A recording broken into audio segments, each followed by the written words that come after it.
Okay, and already we start with a problem. There, that'll fix it.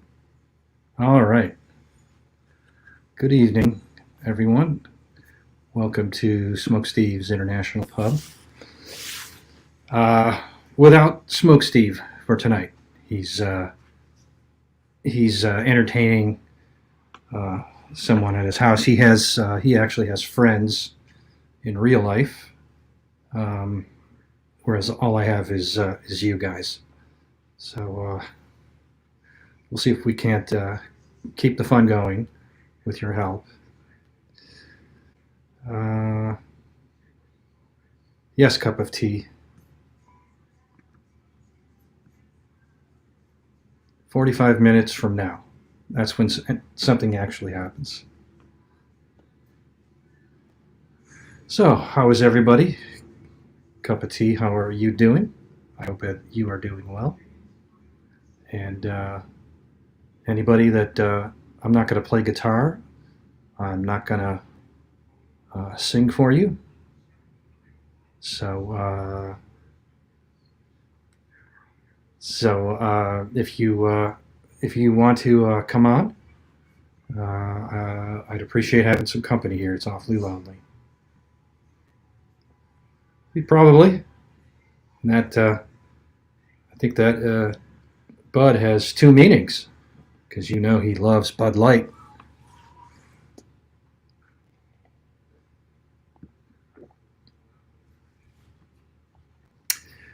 So let's see. When we, I got a couple things prepared for you, for us, I should say, in the in news.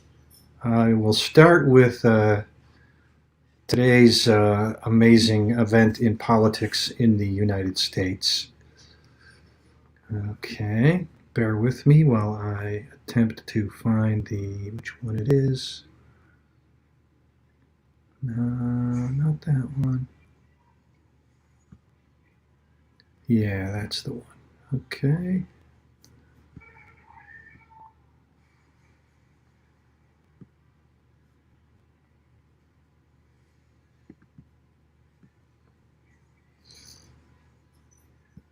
How about that? Yeah, that looks good.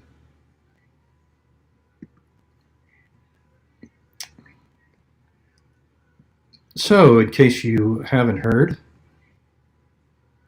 one of our esteemed Congress persons, was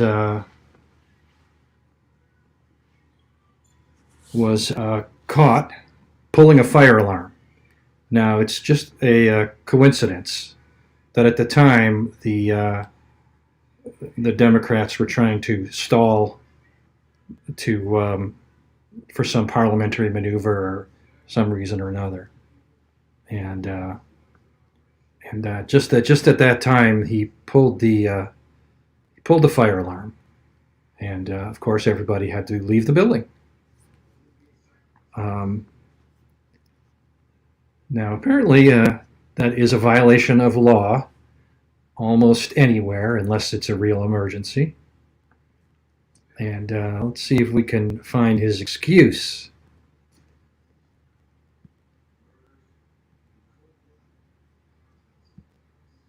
Yes, he says he was just trying to get in to vote, and the door that he's usually open wasn't open. He thought by pulling the fire alarm, it would help him open the door, which is. I mean, I don't know why he just didn't say nothing. I mean, that is the most absurd and ridiculous, blatant lie I think I've ever heard. But that's what he's going with today. So we'll see. I think I don't think that that's going to work very well in the days coming.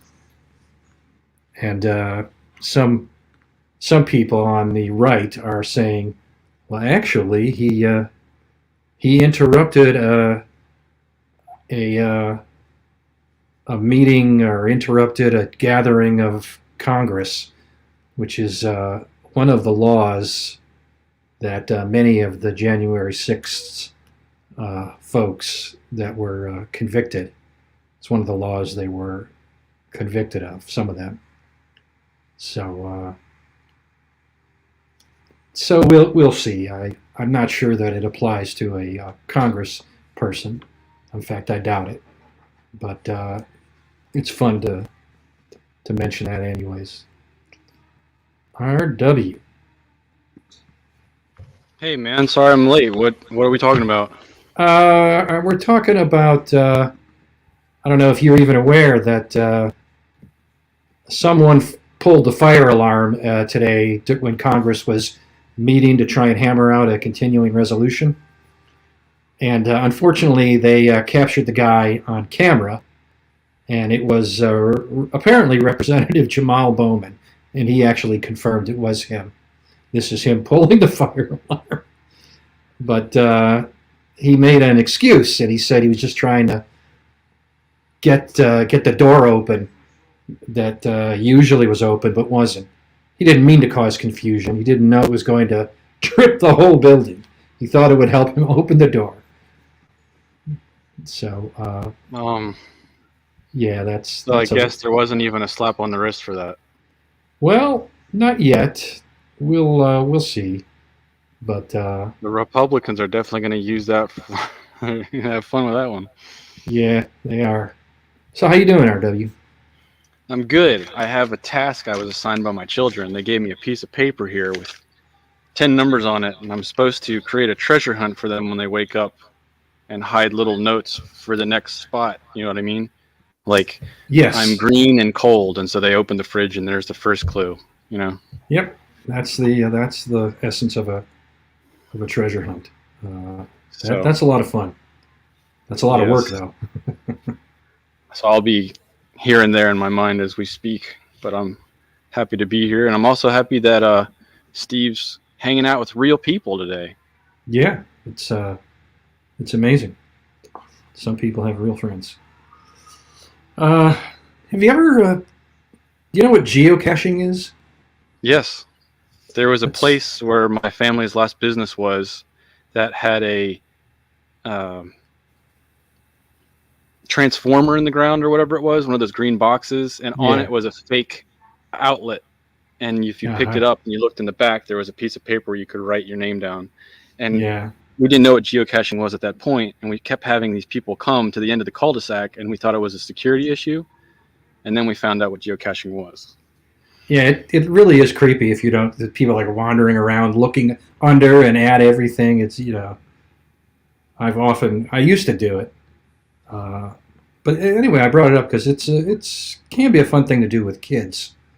Right. You kind of at least when I did it, which was a long time ago. They hid things in local parks, and it was a great way to find all the local parks and all the interesting places that were nearby.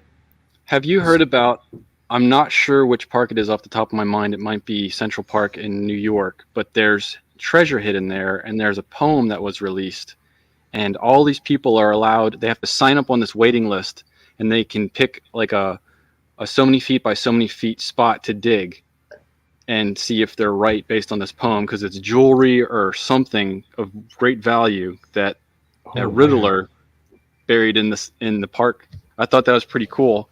I don't know if it's cool, but I think it's a mistake. If it's legit. Huh? People are just going to dig the park up from one end to the other, right? Without doing it through the official means. Right. And oh boy, I just thought that was pretty cool because it reminded me of like National Treasure movie and stuff like that. If I had great wealth, I'd do stuff like that. Give society, but then again, it's like, are they going to work together to figure it out and share the spoils, or are they just going to eat each other alive? I don't know. Yeah, I vaguely remember another story of something that was hidden, that was hidden out west somewhere, and I don't know what you had. It was somebody. There were clues to it, but they were very, very obscure, and somebody after and it was out there for maybe 10, 20 years. Someone finally figured it out and found it.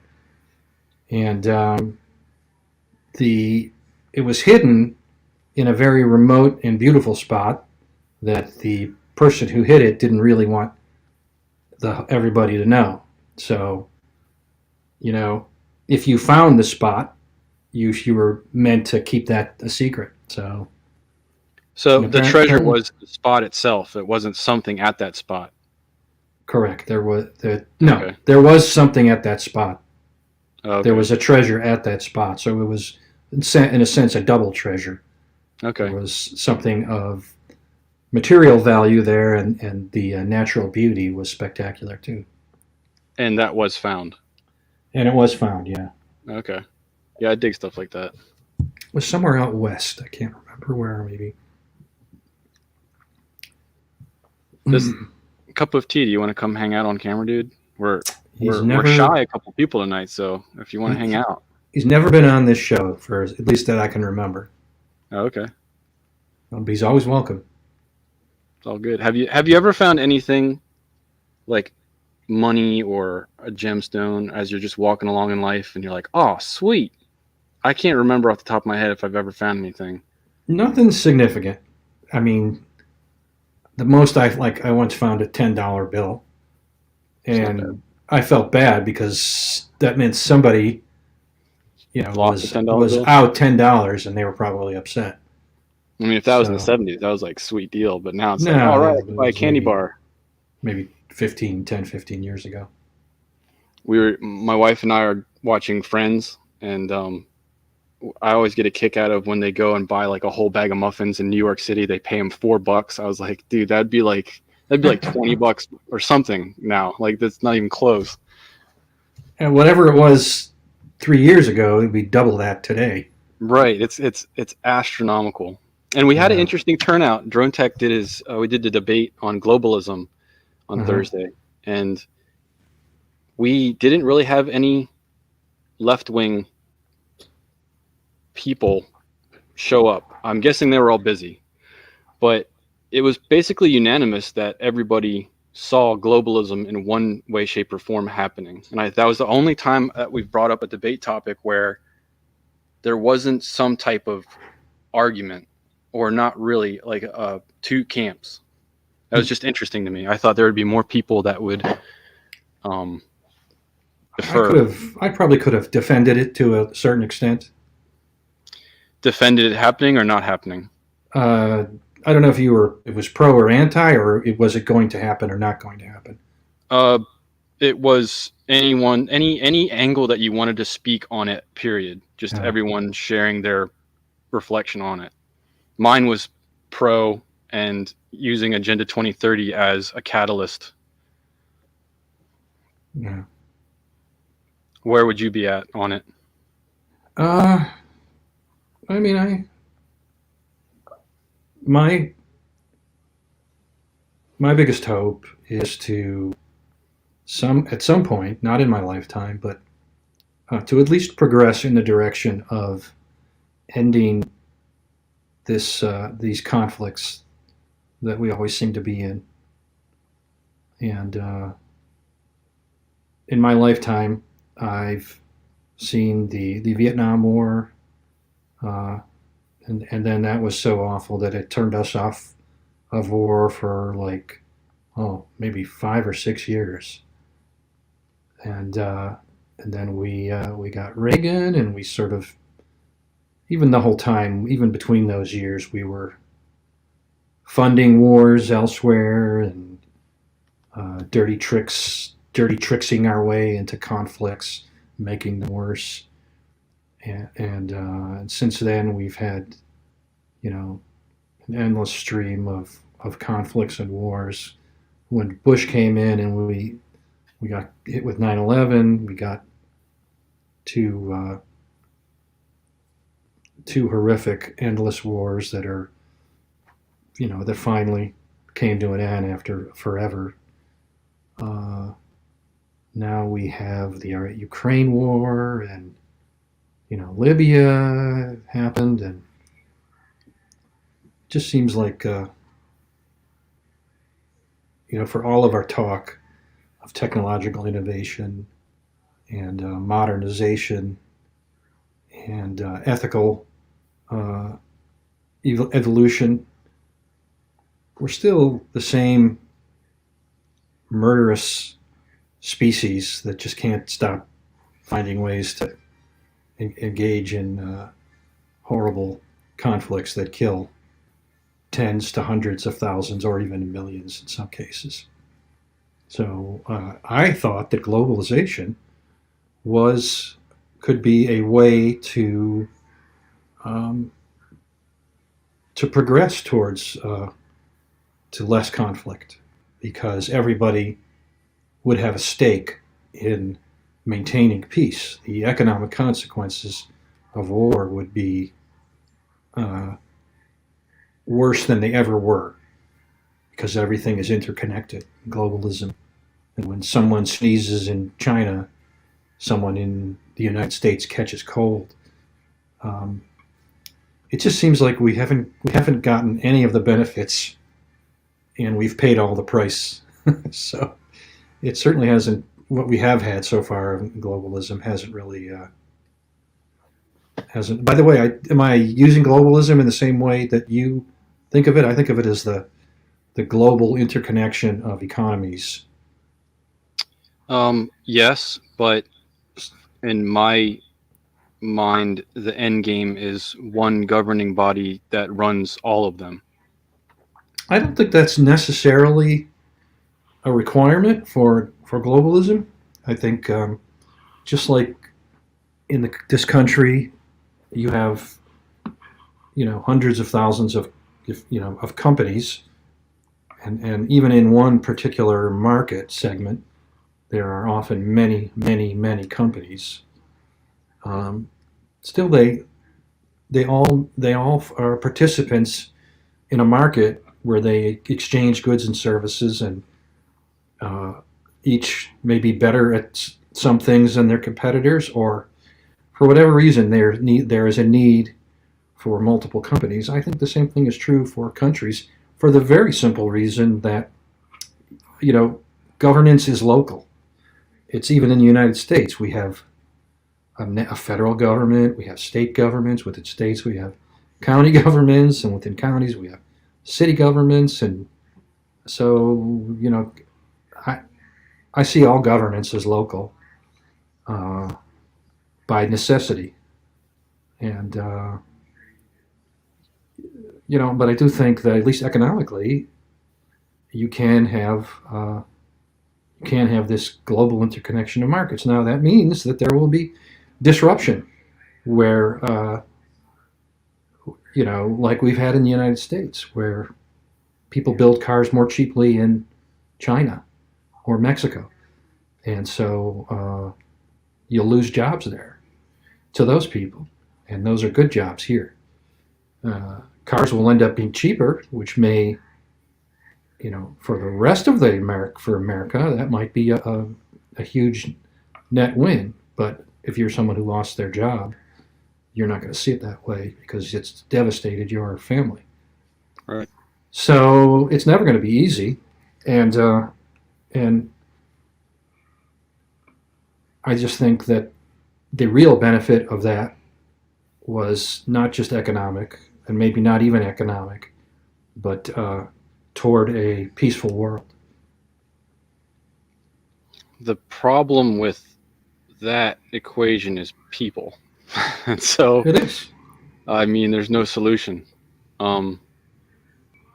besides eradicating people, which is, not the right direction in my mind. Something that stood out to me you made a lot of points there. I'll have to come back to. Something that stood out to me is so they give you an idea, like a green Earth, right? We do want an Earth that's not destroyed. I would think that's a unanimous. I'm sure there's people out there who are like, burn all the trees down, kill all the fish. I know, but like most people, I would think want the Earth to be okay. Yeah. But the laws that they're enacting to have this come about, when I look at some of them, it's insanity. So And that's the thing, is they are not rational, many of them. And that's the problem with the debate and the discussion on environmental topics is I think that they lack any rational basis. Instead, they are based on apocalyptic visions of the worst that might happen, and you know that's not a basis for arguing. That's why people say are able to say I can block a highway with my body because none of it matters because the Earth is going to global warming is going to extinct our species. And when you get that kind of apocalyptic vision, you get people acting uh, irrationally, and, uh, and with that, it seems to like it's like a fever or a virus that infects entire political parties, and it's not it's not just the Democrats. There's that particular thing on the environment is pretty much the Democratic Party, but there are other issues that infect the right as well, and uh, but yes, the environmental discussions are absurd, and the costs of these regulations are immense, and the benefits can be uh, can be very little. It seems confusing to me, and I can cite sources if that's what people want, but when you have the common man having his lawnmower taken away and his stove, Mm-hmm. but industrial powerhouses are able to run projects that literally block out the sun. You have I mean, it seems so. I mean, I'll just refer to insanity again. It's just the more I pay attention to it, the more I don't want to pay attention to it. Um, It is you said, insane, hmm? and it's insane, and one of the things that the left is trying to do is because it is insane, mindly, they are trying to basically outlaw criticism of the green agenda, and they'll call it climate change denialism or something like that. And Do you know if there's algorithms that are actually pulling down certain topics or terms, like they did for the vaccination and such? I don't know that for a fact, but would you trust Google? Would you trust any of the usual uh, I mean, you're starting the question suspects? wrong. You're Yeah, starting the question with an right. answer. I wouldn't trust. I wouldn't trust this platform that we mainly use, which is YouTube. I Hmm. wouldn't trust them at all. I wouldn't trust Google. I wouldn't trust much of woke Silicon Valley.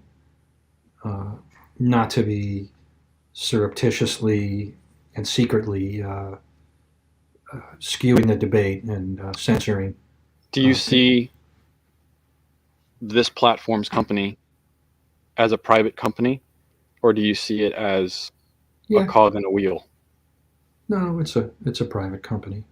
Okay. It's a big private company. It's Google. YouTube Right. really is owned by Google, but uh, I'd say it's a rather it, large it, cog.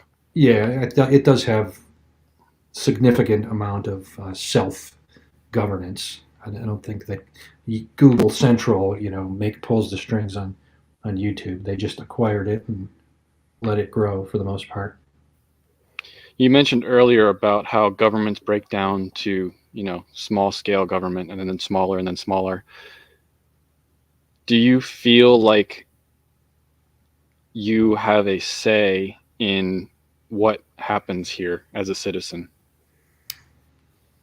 Well, I am a small part, and I have a small say. Where does your say stop? Right here, right now? Or where does it go up to? I, let's just. I mean, I know where you're getting at that, and you're right. I think money drives uh, drives the size of your voice in politics, and there's no denying that. And if you're a billionaire, you're going to have a big voice if you want to. And if you're me, you no matter what you want, unless you walk up to the steps of the Capitol and set yourself on fire, no, you're not going to have a big voice at all. They don't even know you exist until you're They on don't fire. they don't know you exist until you're on fire. and then And then they'll probably sweep Jamal. you under the carpet No, tomorrow. then Jamal Bowman will pull the fire alarm, but they won't care Well, that about would have been me. a better reason. Yeah, Last Dance is outside. He's on fire. I'm just trying to help him out. that's what Jamal Bowman should have said. I was burning up, so I pulled the fire alarm. No, Right. I don't know.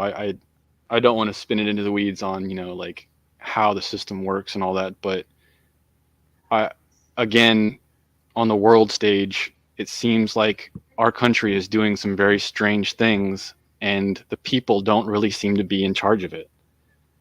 We could talk about the border, we could talk about Ukraine, we could talk about yeah, I don't know what else to talk about those two. that brings me to Ukraine. I had prepared another. There was another item in the news this week, and let me see if I can find it that I have prepared. Yeah, there it is. All right, I get think ready. Cup of Tea, I think based on the title Madness of Crowds, I can understand what that book is about. Herd mentality, I'm guessing, is another way of saying that. Okay, let's get that right in the center there. I'm going to play this now. Just let me know if I start echoing at any moment. Okay. America arms Ukraine, we Umbrella get holder. a lot for a little. Let me start When that. America arms Ukraine, we get a lot for a little. Putin is an enemy of America. We've used 5% of our defense budget to arm Ukraine, and with it, they've destroyed 50% of Putin's army. We've done all this by sending weapons from storage, not our troops. The more Ukraine weakens Russia, the more it also weakens Russia's closest ally, China. America needs to stand strong against our enemies. That's why Republicans in Congress must continue to support Ukraine. When Who the hell America released arms that? Ukraine, we defense budget to arm Ukraine. All right, shut up already. Sunday shows tomorrow in DC. When did this release? Just today? So this September not 23rd. today. No, not today. It was like the beginning of the week. Right. Whew, man, that's a whole can of worms. What do you think about that? I it's so full of you know. I can taste cherries in my mouth. I dislike so many things about it. It comes from Bill Kristol, who sort of has a long track record of being a bloodthirsty warmonger. He was, a big Iraq War propagandist, and probably bears some responsibility for not so much our entrance into the war, but our ability to stay in it for so long. I'm guessing his bank account is attached to the industrial complex somehow. I don't know exactly how he financially benefits, but he's a second generation neo-conservative. His father was. Can you define neoconservative for me? I can never remember these terms. It's I don't really know what it means. I'll be honest. Okay. To me, it means someone. We're on the same page then. I mean, to me, it means someone who is,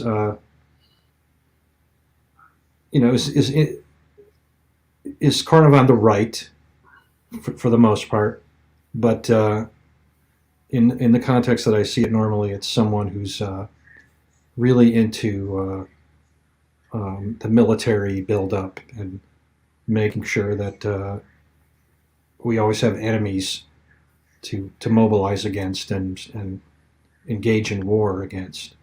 See, that type of understanding of reality, the only thing that makes sense for that mindset is if you're gaining from it. Otherwise, why are you causing death? Well, some people just have an ideology of kind of the conqueror, and But you've always got to conquer someone. I don't know that he personally. I don't know that he's like tied to defense contractors, although I'm sure he loves them to the extent that they help make his fevered war dreams a reality. This cherry coating where I can still taste cherries in my mouth after watching that. This cherry coating where, oh, we're just getting rid of our reserves. They're going to go bad. So it's the greater good for us to dump this on another country so they can slaughter their enemies with it. It's just like, I oh, mean, good for us. that part is a lie. They're not just sitting in storage. They're there. It's important that they're there because Yeah. we don't just have the weapons that we have at the front lines. We need more And it's not for our just that. defense. It's not so much that we just care about Ukraine. We're putting a beating on China politically behind the lines, without setting foot in China. So it's like that's another statement. Yeah, I mean, first of all, Russia is not our enemy, or should not be our enemy. We're making them our enemy. Of course we are, but Russia is not the Soviet Union. It is not anywhere near the threat that the Soviet Union was. Isn't the argument that they're trying to become it again? And That's by the argument, beating but Ukraine, they can do that? that is the argument. But even a cursory examination of just going slightly deeper into the facts show that is not the case. It's not likely to be the case. There aren't many countries. There are a few countries that they could swallow up, and they've shown an interest in, Soviet Georgia, former Soviet Georgia. It's one of their border countries. A few others that are on their border. It's true that they have That are not part of NATO? that are not part of NATO. Right. Right. Uh, Because if they step on if they grow and they take over non-NATO countries, and they ever get to the point where they step on NATO's toes, I don't see them doing that. That's like I don't see it asking to either. be wiped out. They don't even have they're in terms of nationalistic ideology in Russia. There is a sentimental wing that wishes they could reconstitute the empire that was the Soviet Union. But that, I don't really see that in the moves. I mean, even Putin has kind of sort of made statements to kind of leaning that way, saying that the breakup of the Soviet Union was a worldwide disaster and so forth. But no, they're not. They're not threatening Poland, and nor is Poland next. If they were to take over all of Ukraine, Poland wouldn't be next. I mean, that would be a war with NATO that they would lose, or they would end up going nuclear. They're actually not that strong of a country. They're not the same country that the Soviet Union was. Strategically, gaining the port in Ukraine, I can see is very economically beneficial to Russia. And if they achieve that and they stop, there and draw a new line or take over, I don't know what to think about taking over Ukraine. But the only thing that makes sense to me of what they're doing is sort of going after that port. I'm not sure if they even want all the land of Ukraine. They have so much land. They have tons of land. I don't understand the land battle aspect. Ukraine is rich farmland, so it has the value there. But I think that, which port are you talking about? You're not talking about Crimea, are you? I have to look up the name of it. This was something Riddle was talking about. Cup of Tea is suggesting Sevastopol. Let me see. I suck at geography.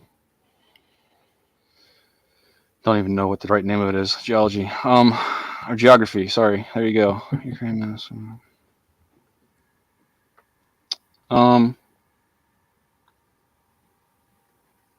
I'm not sure which one. The closest is Mariupol. Seems to be the closest towards the right border. Sevastopol is all the way down in the Crimean Peninsula, so that could also be it. But either of those as a port, I mean, I can see that Sevastopol would be more appealing because it looks like the deeper water, quicker port access, stuff like that. Yeah, but either of them would benefit. I certainly am not an expert on the value of Ukraine's sea coast in terms of ports for Russia. I mean, I'm sure they would love to have anything valuable, right? Um, Right. All I'm saying is I consider as a strategic land takeover that ports are something they don't have that would greatly benefit them to have not have to have a partnership for access. yeah, except I don't think of Ukraine as being the property of Florida. I mean, of Russia. No, I'm not saying that. That's not what I'm saying. I think They're taking over other Lee is people's saying that. sovereignty to have what they want, not Yeah, retaking their own. I just think the outlines of a deal have been available almost from the beginning. Um, and I think that the deal that was available in the beginning is probably what's going to be eventually reached. And this ad I just played from Bill Crystal is basically saying Russia's our enemy. We're using Ukrainians to as cannon fodder to kill Cannon fodder. Russians, That's the right term. and that's why you should support it. And to me, that's a reason you should not support it. It's a reason you should oppose it because you're soaking the blood of en masse. You have yet another war where people are just slaughtering each other endlessly for which the when you're at the 50,000 foot level hardly seems like of anything of value there, especially when you know the way it's going to end, and you can achieve that today for and save tens or maybe even hundreds of thousands of lives, depending how long this war goes on. I guess to that, my question would be how long until it can't be Ukrainian blood fighting the war because they're out? I don't know. I suspect not too much longer in terms of years. I don't know what numbers are, how many they have, how many that can fight, and how many are dying. But inevitably, at a certain point in time, they're going to not have their own stock anymore. Well, So, Russia has more conscriptable cannon fodder than Ukraine does. So, right. And they do share a border, so it's not like they just they could just keep going. But I don't know what the plan is really.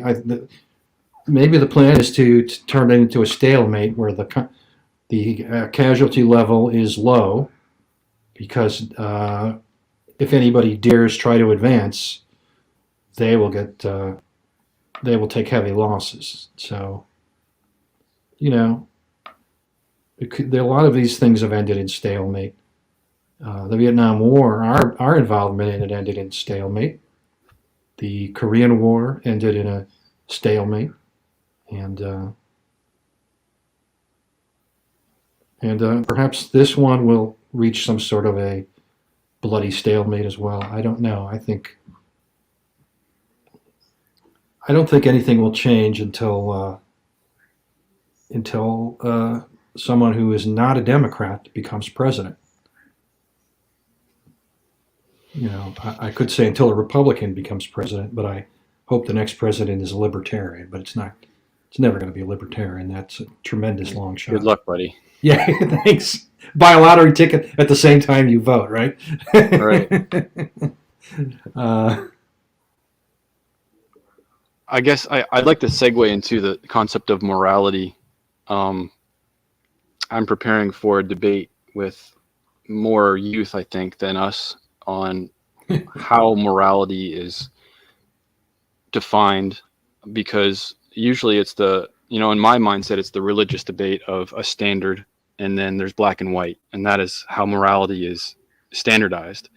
But I last night talked to a gentleman outside of faith that defined it as his personal life. This is paraphrasing. His personal life experiences are the standard, and that's like that was the standard, his personal life experiences. I'd like to hear what you have to say on that, because you have your own, I would have how do you use your standard and stuff like that? I would have to say that I agree with that other fellow that for me morality is not in a book. It's based on my life experiences, and that's how, based on the totality of them, I do make moral decisions based on right and wrong. But my view of what's right and wrong is based on the totality of my life experiences, and it does not match, for example, your view of what's right and wrong, or probably anybody else's. Yeah, I do think that that is the way I view morality. It's much the same way as he does. Okay. So in that, I mean, in that sense, if it's not a waiver, if it's not a standard, like a, how would I say that? The personal life experiences as a standard is something that is fluid. It's based on a Yep. a total conglomerate of all experiences, and you average it.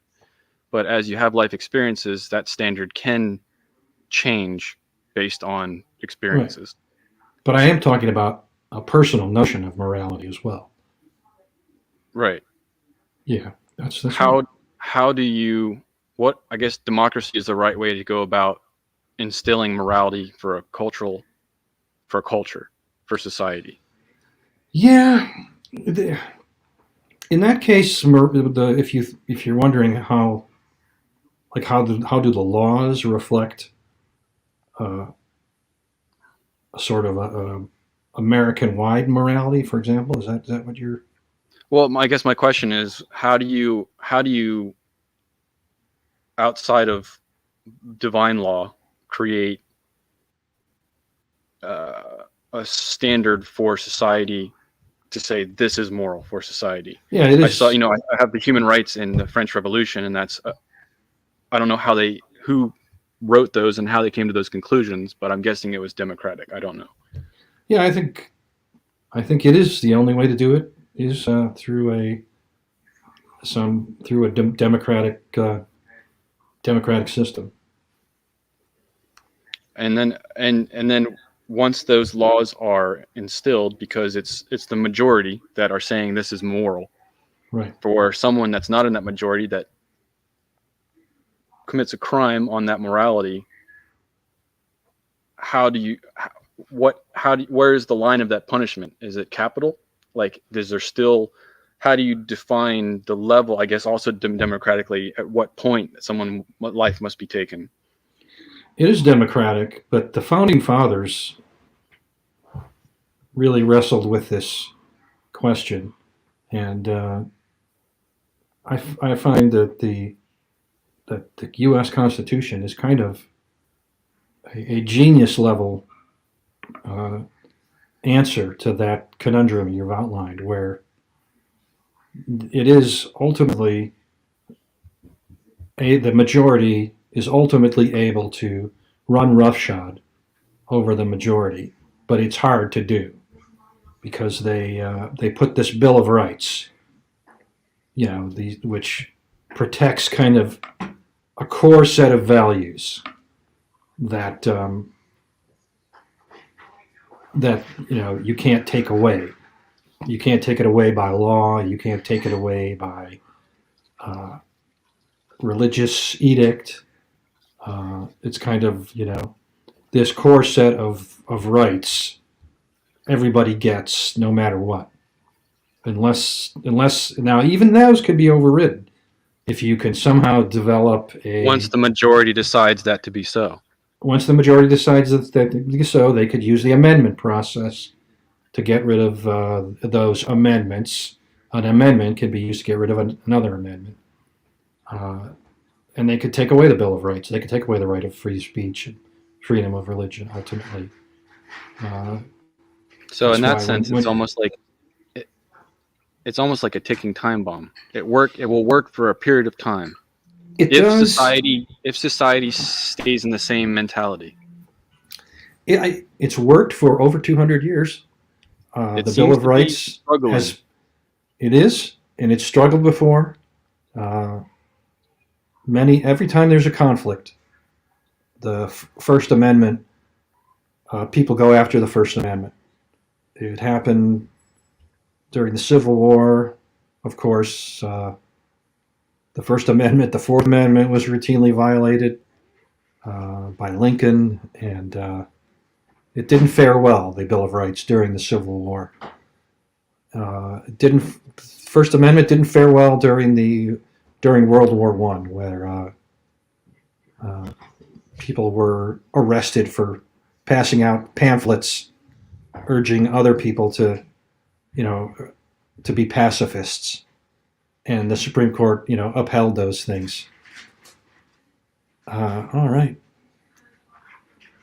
Julian. Hey, How you doing, welcome. guys? Hey there, how you doing? Good to see you. Yeah, good to see you lot. I have to ask, where's Smokesteve? Smokesteve is spending time with real friends in Okay. real life, and like I said at the beginning, I don't have any of those, so I'll have to make do with everybody here. Well, we're in safe hands. You're the captain of the ship tonight. Yeah, I guess. Steering it well. Good No stuff. storms at sea. Absolutely. Lessons. We're currently. I don't know how long you've been paying attention. If you just rocked up. I caught the tail end of Ukraine, and then you went into ethics and the Constitution. Is there any thoughts you have on any of those things? Well, I'll stick with the Constitution for now, and then we can jump back to Ukraine if you like, because I was there in 2019.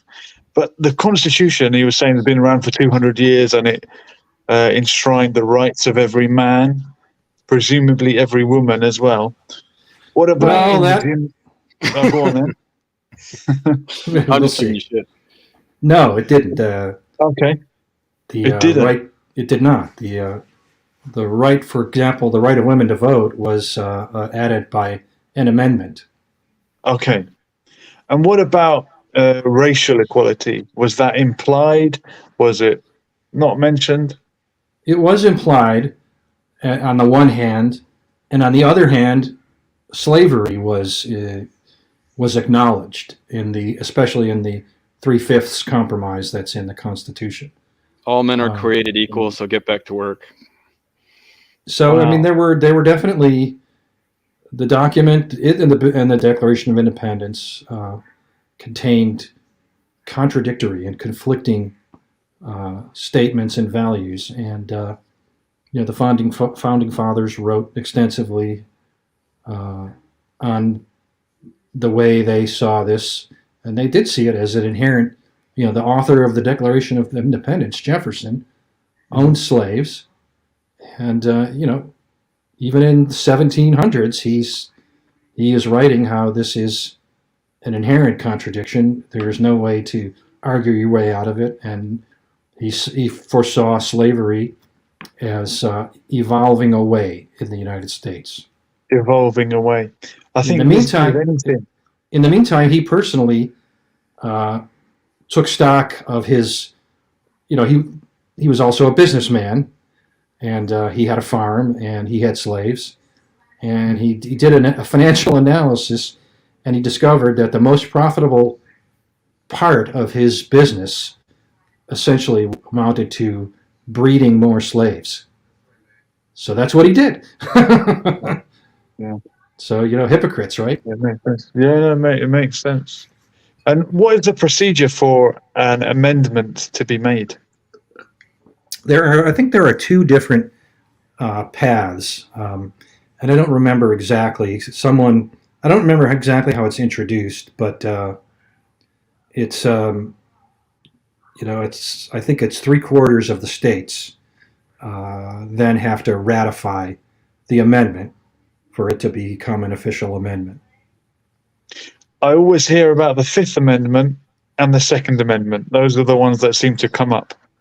Those For some are part of reason. the Bill of Rights. Those are the Bill first of 10 Rights. amendments are called the Bill of Rights. They were presented with the Constitution at the same time that the Constitution was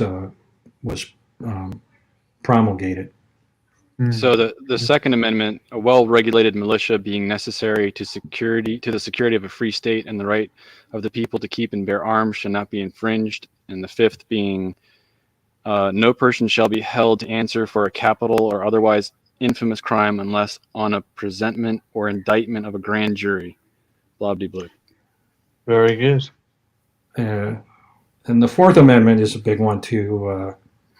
No search or seizure without a warrant, based Protection on from probable unreasonable- cause, and so forth. Most of these laws were based on concepts that were already present specifically in England. So, I mean, I would like to ask that question to Lessons. What is the equivalent that you have? And also, do you feel like this legislation that you have in your country is being attacked currently more than it was when you were younger? Well, great question. We don't have a constitution, as far as I know. We have a monarchy, but there is the Magna Carta, the Great Charter, which goes back several hundred years, 1200. I'm plucking a number out of my head, but this was the first time that any kind of human rights was set, I think, in stone. Last Dance, do you know much about the Magna Carta? I mean, it was the first Help me time out. that it is. It was a revolutionary document, and is still a revolutionary document. It's the first Okay. time that a king agreed to essentially cede some of his power, cede some of his arbitrary power to a codified set of regulations that he would not step beyond. And, Wow. I just want to give Freedom some points here. So, Magna Carta Libertatum means Great Charter of Freedoms, and it was given by King John of England on 15th June 1215. There you go. I was close. Very good. Fantastic. Yeah. So, I mean, that's one thing we have. Another thing that I've heard mentioned a lot recently by people that like to resist these mandates and whatever we've had recently is natural law. And natural law would seem to be something that is they believe that it's everywhere, and it is where all the laws came from. But and there's another debate about the difference between law and legislation.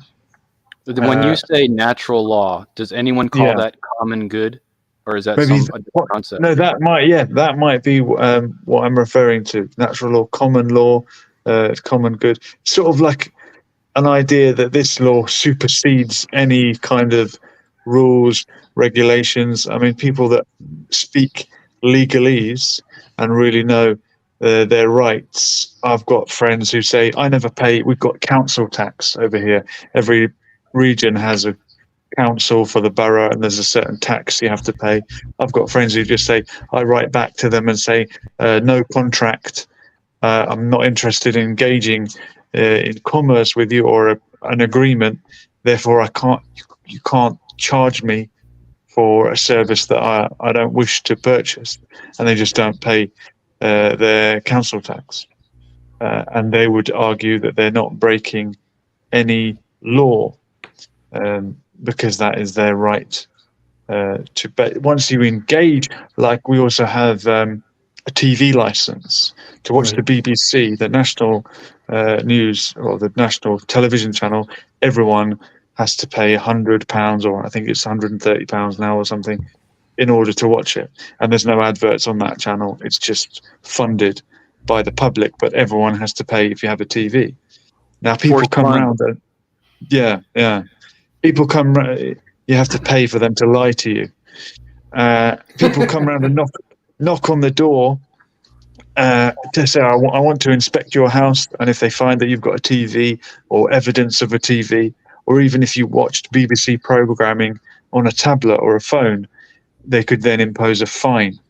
But of course, if you don't let them into the house, they can't do anything of that. And then if they go and get a warrant with the police, it has to be in wet ink. There's like long story short, if you know your rights and you just do not engage, there's a lot of things that I think you could get away with So that some based on people that don't. response, those rights that you're talking about there, do you feel that in your recent lifetime, those rights are being attacked more than when you were younger, or no?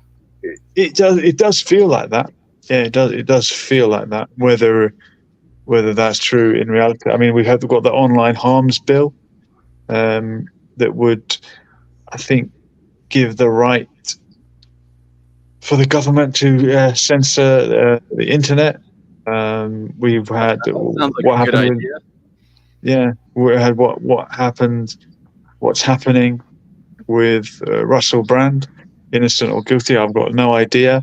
But we had members of parliament writing to BitChute, trying to encourage them to demonetize him. And Rumble. As I say, yeah, Rumble was it? Sorry, not BitChute, Rumble. You're right. You're correct. Rumble. BitChute might be his last bastion. We'll see what happens. Yeah. Or maybe So, you it know, might be X like Tucker Carlson. Sometimes when they deplatform people, it seems like they're giving them more clout. It's not like they're poo-pooing them. It's actually they're giving them press and raising their awareness of these people, Yeah. and all of a sudden more are going to be like, Yeah, that's going right. with him, I'm watching. Yeah, that's right. How much And clout of do you course- think? How much clout do you think Alex Jones has now? See, I knew of him before he was fined $1 billion or $1 trillion. So I don't know how much that. When's the last time you heard him? You don't hear him on YouTube. You don't hear him No, I anywhere. listen to his podcast once in a while, so I go direct to the source. If you're deplatformed thoroughly enough, you're just a memory. People remember you. If you don't have your own platform, that's right. You're writing letters and sending them in the mail. Yeah, a lot of the views you get on any platform, a big one like YouTube, are not necessarily all rabid followers who are going to follow you from every platform to all corners of the earth. They are opportunistic people who come across you, and they might come across you again, or they might not. And with YouTube bans, you are not recovering that. You can go to Twitter, X, but if X bans you, it is possible for these companies to collude. There's only a few that are kind of free speech supporters, Rumble and Twitter for the moment. People are having questions about it. But if those companies cave... Well, I think you're right when it comes to small fries. When small fries get banned off a platform, they just swept under the carpet, don't exist, nothing they're going to do about it. But when you have a big fry, like Brand or Trump or Alex Jones or XYZ, pick one, they're going to go from middle to top. Anyone that's below that line is just going to disappear. But the other ones, I think, are getting more. As long as they have some place to go. Right, and I think that they're going to have some place to go. I'll be surprised to see the lockstep against anybody again. Do you know of Brian Rose, London Real? Not familiar. No, not by name. He's an English guy. No, he's an American, but he was based in London. And he played a lot of Alex Jones clips on his channel recently, and it has cost him his channel. And I think he had 1 million plus subscribers. London Real. He's an ex-banker, and he does these online courses that I think when people get involved in what he's doing. But yeah, he's lost his channel, and I think playing Alex Jones clips might have pushed him over the edge in terms of strikes. I don't know where he will go. He's also on Instagram. Instagram, it's not very political, so maybe it's not as heavily censored. It's heavily censored. Because Twitter always been the political bar fight. Like, that platform is always way more political than, like, actual politician political than like Reddit and stuff. That's just from my experience. What's his name again? Sorry. Brian Rose and London Real was the channel. So Brian Rose might be able to get a job at InfoWars now because Owen Schroyer is going to prison. So they have an opening. There you go. There you go. I have Good to point. go put my puppet to bed. I definitely will come back, but you guys, can you hold down the fort lessons? I'll stay for a bit. I'll give it another 5 minutes. I've got to go to bed as well. It's late here. That's right. I'll be quick. um, I'll be quick. I might be at the Chinese embassy tomorrow. Yeah. What about? Look out. There's a protest. I don't even know who the protest is. It might be Falun Gong or one of these other groups. A friend of mine who speaks Chinese, grew up in China, wants me to film him Cool. in action, and he's a bit of a China supporter, which I'm not really, but it's always interesting to see the other side of So he the argument. supports the crackdown on Falun Gong? I think he does. I think he sees them as a cult. I hear that all the time, Yeah. and I don't even know what that means in that context.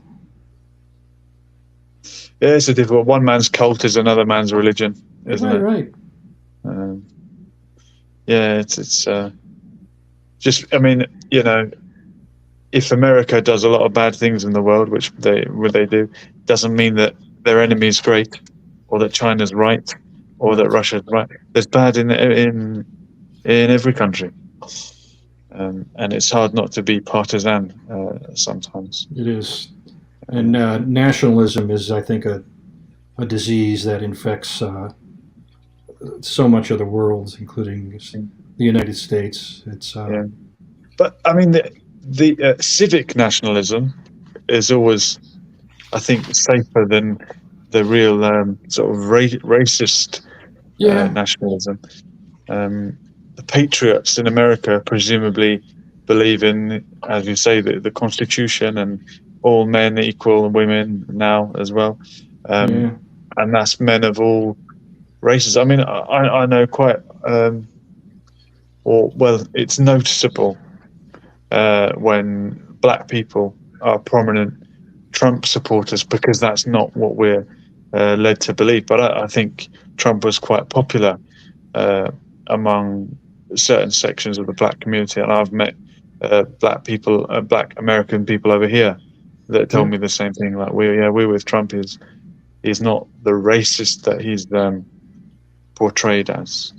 No, and it's kind of surprising that it's unmistakable that his popularity has grown measurably in the black and Hispanic communities, normally which are considered to be the stronghold of the Democratic Party. And so we're told that traditionally minorities vote for the Democrat Party in larger numbers. But when did that change? That was not the case in the first part of the 20th century, if I'm correct. That's correct. The Republican Party was founded solely as an anti-slavery party, and the first presidential candidate they ran was Abraham Lincoln, and he won. And the Civil War followed, and so I think there was a lot of pro-Republican sentiment amongst blacks in America for a long time. I think over time, politics is ultimately always local, even at least in the United States, and the Democrats were kind of seen as representing working class people, and Republicans were seen as representing business class people over time. And so I think that, working class people tended, including blacks, and tended to identify as Democrats. And then came the 1960s. And Republicans made a strategic choice to court Southern white people, and often by using language that would sort of be a nod to their kind of racist views without Yeah. actually saying it, Okay. and perhaps without actually believing it either. I mean, they just wanted the votes. Hmm. That was called the Southern Strategy, Okay. and it worked. Well, Southern whites gradually went, especially men, gradually moved from being diehard Democrats to being staunch Republicans. interesting. And with It's always Trump, been a yeah. two-party system. A third party's never had a look in. So, I mean, before the Republicans, there were I think it was the Whig Party. Yeah, we had And that so- in the UK as well. The Whig Yeah, Party. so there were three parties contending for a while at various times, but the third the third party always disappeared quite quickly. Yeah. The Whigs, went away in record time. Wow. Yeah, the Republic of Ireland. I don't know if you know much about the politics over there, but that's been a two-horse race ever since their declaration of independence.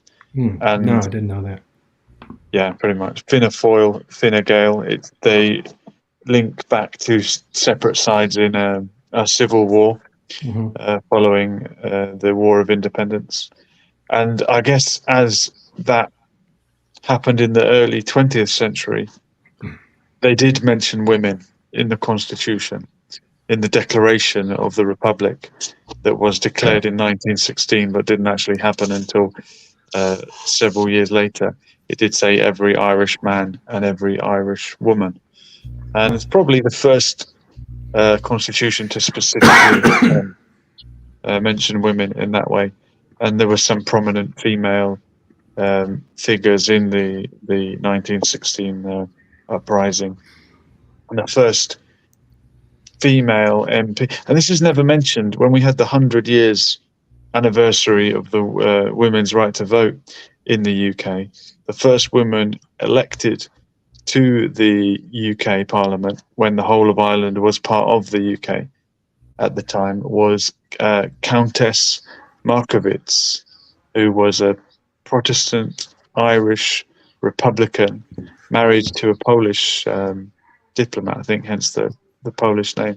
She was the first female elected to the UK Parliament, and no one ever remembers her because she was elected as a member of Sinn Féin, the Irish Republican Army, or the political wing of the Irish Republican Army that Amazing. struck a blow for Protestant. Irish independence. Yeah, the Protestant, and so, yeah, I mean, so many Irish Republicans in the early days were Protestants. The United Irishmen, Hmm. the precursor to the later Republican movement, were Protestant rebels who wanted to unite with the Catholics and say, let's unite under the single identity of Irishman rather than Catholic, Protestant, or dissenter. These Protestants that were not part of the established church. So yeah, long before it turned into a sectarian civil war, it was actually about bringing people together and uniting against British rule. But divide and conquer is often the way. You guys must have some Irish heritage. Most Americans do, don't they? No. If they want to run a for bunch do. president, they have to. I do not have any, as far as Okay. as far as I can think tell. I'm like an 8th. 1-8. There you go. They say the president normally has to bring it up, or anyone running for president. I don't know how crucial the Irish vote is anymore, but I know Barack Obama, The Bill Jewish Clinton. vote, the Israeli vote is stronger now than the Irish vote. I mean, that's just kind of the back of my head saying that, but But so by numbers or by influence? So what I mean by that is it seems like we're very much more interested in what's happening in Israel than in Ireland. Mm-hmm. Okay. Yes, of course. Yeah, I see what you mean. Yeah, I see what you mean. Well, there's not much conflict, thank God, in Ireland these days. Yeah, that's right. Yeah. I'm hoping that it will be one united country in time and in a peaceful way. So, did you have any? Sorry, go ahead. I was just. I know Lessons is gonna be exiting soon. Did you have some thoughts on the Ukraine stuff that we were talking about? Yeah, yes, I did catch the end of that. Only to mention that I was there in 2019, in the summer of 2019, and we went to Kiev, as I called it back then. It's now Kyiv. And I always called it Kiev too. Kiev, Chicken Kiev. Chicken Kiev, right. And I was there on National Flag Day when everyone wore the colours. We went down south to Odessa on the Black Sea, and there's much more Russian language spoken down there in Odessa, and perhaps people that feel they are ethnically Russian. Right. The guy I was traveling around with, Jamal, my good friend from Uzbekistan, he speaks Russian as is part from the former Soviet Union, and he was explaining to me that the contrast between having been in Kiev and then being in Odessa. He's saying, "I'm hearing this is all Russian. People are speaking to each other in Russian." And if he would speak to people in Russian in Odessa, it would be received well. In Kiev, it might be he might be looked at in a funny way, like why are you speaking Russian? And then we rounded off the trip in Lviv or Lvov, depending as what you call it. And part of the nightlife there is this themed sort of club or pub, which is sort of Banderite. If you know Stepan Bandera, the collaborator, and Nazi. That's all. Yeah, they're okay. You don't mind the algorithm. No. Yeah. You go to the door, you knock on the door, and you have to say Slava Ukraine to get in, and then they kidnap you, and make you swear allegiance to Ukraine, and all the wall is plastered with sort of memorabilia from that era. So it's pretty crazy, and you can understand. You saw what happened in Canada the other day, I'm sure, in the Parliament. Yes, They applauded the Nazi, but these people feel that they were attacked from both sides, and even people on the street, you would get the impression that they would say, say what you like about Hitler, at least he wasn't Stalin. For them, they feel that they were threatened. From both. I was saying, earlier that all politics is local. Well. It was even more true in the 1930s and 40s when you're just some peasant. You don't know about global ideologies like communism and Nazism, but that's right. All you know is who's trying to, attack you, and that's right. And whoever, the enemy of your enemy is your friend when you're in that situation. Yeah, that's right. So, I bet this Ukrainian Nazi was probably of that, type of person, and just war came to him, and he figured out who his enemy was, and his friend was the other guy. That's right. It was embarrassing though. It was hilarious, and all the the kind of egg on the faces of the politicians and the way they tried to excuse it. That was quite funny. Yeah, all Canadians. Oh, I can't do his voice, but after what he said about the truckers as well, crazy. Irony. Anyway, look, gentlemen, pleasure to catch you. You're doing a great job at the helm, and maybe next week I'll try and make it. It's always good to see you lot. Well, it's always good to have you for as long as you can be on. Nice one, brother. Take Your care. Have a good night. style of communication, I really like it. Lessons. Thanks for being here. Appreciate it, bro. Lovely. Take care, bro. See you, RW. You know. And let me get his YouTube channel on. So I am what? a So he does his own subscriber. thing? I didn't know he was like a tuber. What is his thing? Yeah, I'm Yep. looking for. I go into my recent ones. There we go. And give me a second. Lessons for life. I will put it in the chat. No, I'll do it. You know what? I'll do it on the StreamYard chat.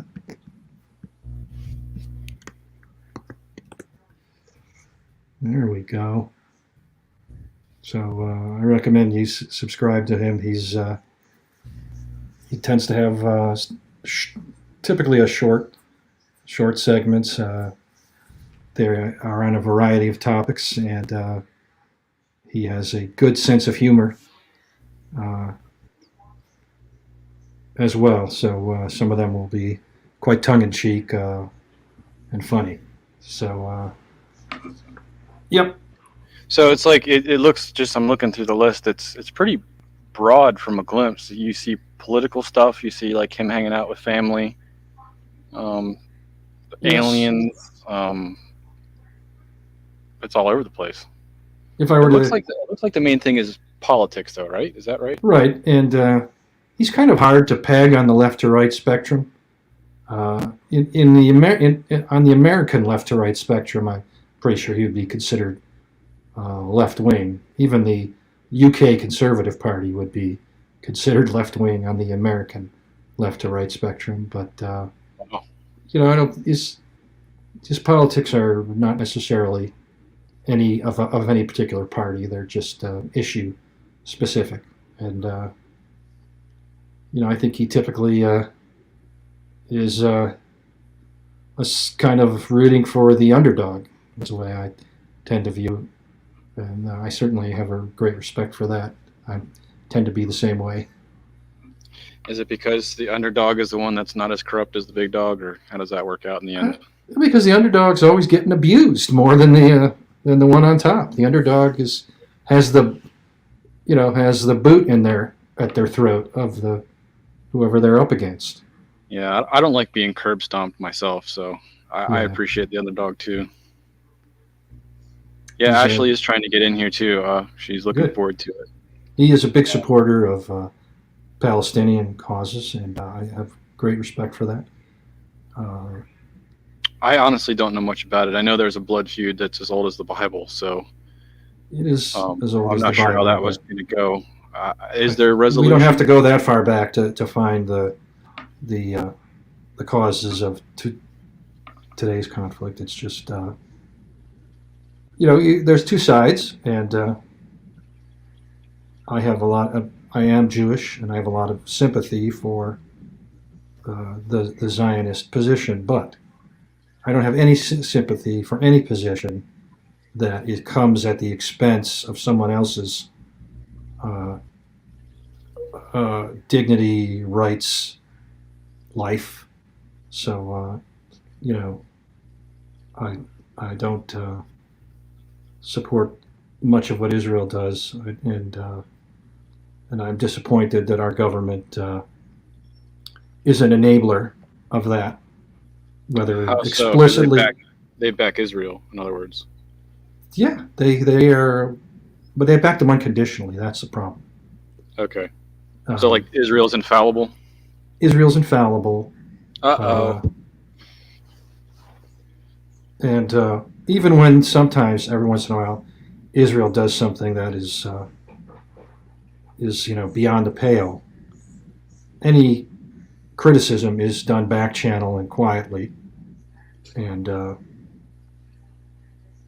the most recent one was can't remember the detail. It was like some enhanced visa resolution thing I can't remember the exact details, but there was a lot of controversy, and because Israel doesn't grant rights to the Palestinian community, and somehow they were able to resolve it, probably by just essentially doing nothing real. Do you believe that information coming out of that uh, Israel and Palestine is reaching American news, or is it not really? Most of it is, I would say, is not newsworthy for most Americans. It's a grinding conflict. In terms of the hot things like killings, it's a very slow, grinding conflict where Palestinians will make an attack on one or two people, and the Israelis will respond with some, arrests, often with maximal force, and people are often, shot and killed, and also with the most despicable part is the group punishment that Israel inflicts, very reminiscent of North Korea's three generations traitor punishment, where somebody who runs afoul of their regime, Israelis will punish the entire family of sometimes an entire community for the misdeeds of one person. Do you think that the United States is backing and protecting Israeli land for the people here that believe in rebuilding the Third Temple? Why do we back them? I don't know any people that believe in rebuilding the Third Temple, so I think that is that's a very minority view in American Judaism. It's outside of Judaism also. There's some Christian faiths that believe that there has to be rebuilding of a third temple for end time stuff to happen. For the end time stuff, right? I'm vaguely aware of that. That's why we're backing them outside of that. That is certainly add that to the weight of the pro-Israel sentiment here. But I don't think that particular segment is very, unusually influential. I've also heard the side of they're like a baby democracy that we're responsible for. I don't care if they're a baby democracy. I don't care if they're the best democracy. I care about the way human beings are treated, and I'm not arguing that point. No, I know. I'm not saying you're arguing. I'm just I don't find that as a strong reason. Whether you can call it something a democracy that mistreats a huge segment of people who perhaps are not citizens but still are people. I wouldn't use the word democracy. I wouldn't use that word. I'd reserve it for other governments. There are certainly the people in Israel vote for their leaders, but the people in Gaza don't vote for the Israeli leaders, and the people in the West Bank don't vote for the Israeli leaders. The wastelands. And part of the issue in Israel is that the Jews want to maintain a Jewish majority, so that Arabs won't vote, won't have the power to put their leaders. So even though Arabs have the vote, it's a kind of a semi-explicit policy to keep their numbers manageable, so that they don't ever have sort of top level control. Like they should ever be a majority in parliament or anything. I have to back out for another 10 minutes, but Ashley has some questions in the chat, or some points that she's making. Well, I don't have a clue about the Third Temple either. So all of Middle East should be ruled by Israel? No. Yeah, I don't really either, and I probably wouldn't be that interested in it. Let's see, Ashley. I don't know if how many people believe that. You might. I only, I know people personally, and I don't know anybody personally who I'm aware of that believes that. Of course, I don't know the deep-seated beliefs of everybody I personally know, for that matter. Uh, I mean, they're allies of a sense, and so whenever you have an ally, you tend to want to keep an ally, no matter how they treat other people. So like Saudi Arabia is an ally, despite their obvious human rights track record, and Israel is an ally, despite their human rights abuses. And and part of me thinks that that's kind of how it should be. Part of me thinks maybe not. Maybe you should stand up for your principles ahead of uh, alliances. I don't know. It's a tough call, uh, but it certainly feels dirty to have allies that are human rights abusers, and it certainly should be our policy to do what we can to even if it's within a framework of maintaining an alliance with them, we still should do what we can seriously, not just uh, go through the motions, but do what we can to improve the human rights of those who are abused by our allies, including especially the Palestinians who are abused by Israel, and especially the Gazans who have been under an almost decades-long virtual blockade. So that's kind of how I feel. Well, let's see. I think I got something else I wanted to show. Yeah, yes, I do. Two other things, and let me put one of them on now. I don't know if you're aware. Some of you from the UK, for example, I don't know if you're aware, but there's been a huge increase in violent crimes, and particularly murder, in many big cities in the United States. Uh, and there's always this hand wringing about, oh, what can you do about it? And, and people from the left tend to, suggest that somehow getting people jobs is the answer, or maybe paying them reparations if they were a member of someone who was discriminated against, say, blacks who were enslaved and then subjected to Jim Crow and other discrimination for many years. Or, we find them jobs, or we give them an education, or pay them a direct stipend, or all kinds of excuses like that. And I think those are, whatever moral value they had, they certainly won't solve the murder problem.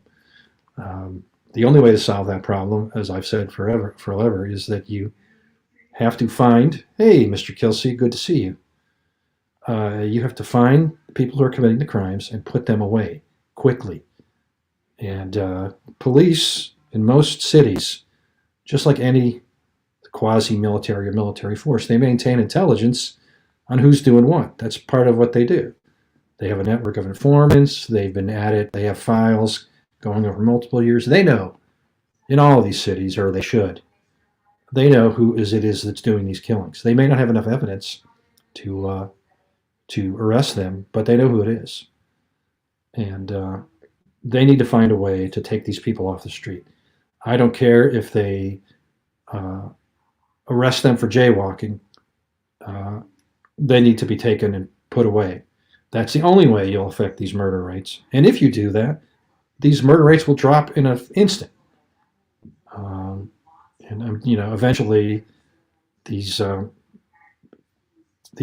big city mayors, who are almost always, 90% of the time, they're almost always Democrats, and for the most part, very liberal, And many of them, gave some support, not in the wink, some cases outright support to the defund the police movement in the wake of the George Floyd issue, his killing. Uh, you know, Even those people are eventually going to see that the only way they're going to keep their community safe is by arresting the people who, well, we have a weed addict and a drug addict trying to come on. Well, I can't let you on until I see you actually on camera and make sure you're actually live.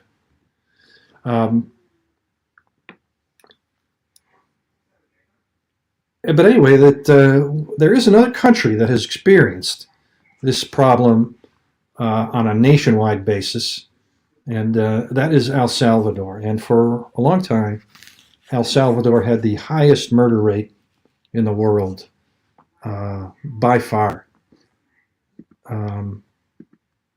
Let's see. There it is. Let's put that graph on. Present, share, radar, share. And that was only as far back as 2015. They had over 100 homicides per 100,000 people in 2015. A new president candidate came in and said he was running on, I'll do whatever it takes to stop this murder wave.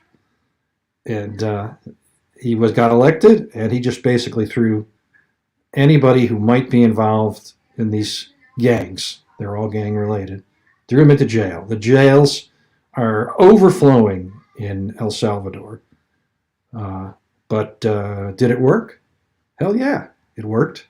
They now have the lowest murder rate in the Western Hemisphere. We would kill for that murder rate here in the United States.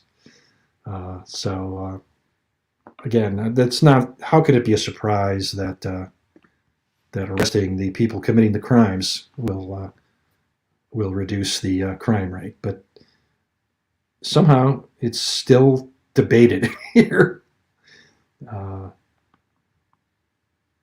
And I'm always surprised that people don't, who've had enough of this in these cities, don't elect someone who's promised as their main campaign promise is to throw the people committing the murders in jail. Now, I know the mayor doesn't throw people in jail. It's law enforcement has to identify them, and prosecutions have to be commenced, and there's the justice system has to grind on in order for that to happen. But the mayor determines the police strategy. The mayor can tell the police, "I don't care what you do, but arrest these people. I don't care if it's jaywalking, any crime, no matter how small. If you know who's doing these shootings, don't wait for them. Don't wait for the evidence that'll never come to convict them. Get them off the street."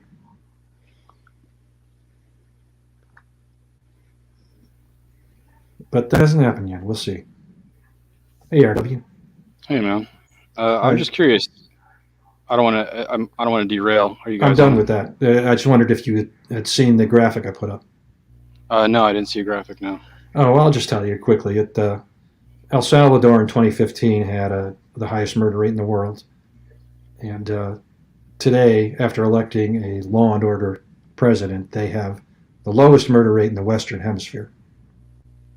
El Salvador is one of the few places I've been in the world. I went there to Opico, which is a tiny little town.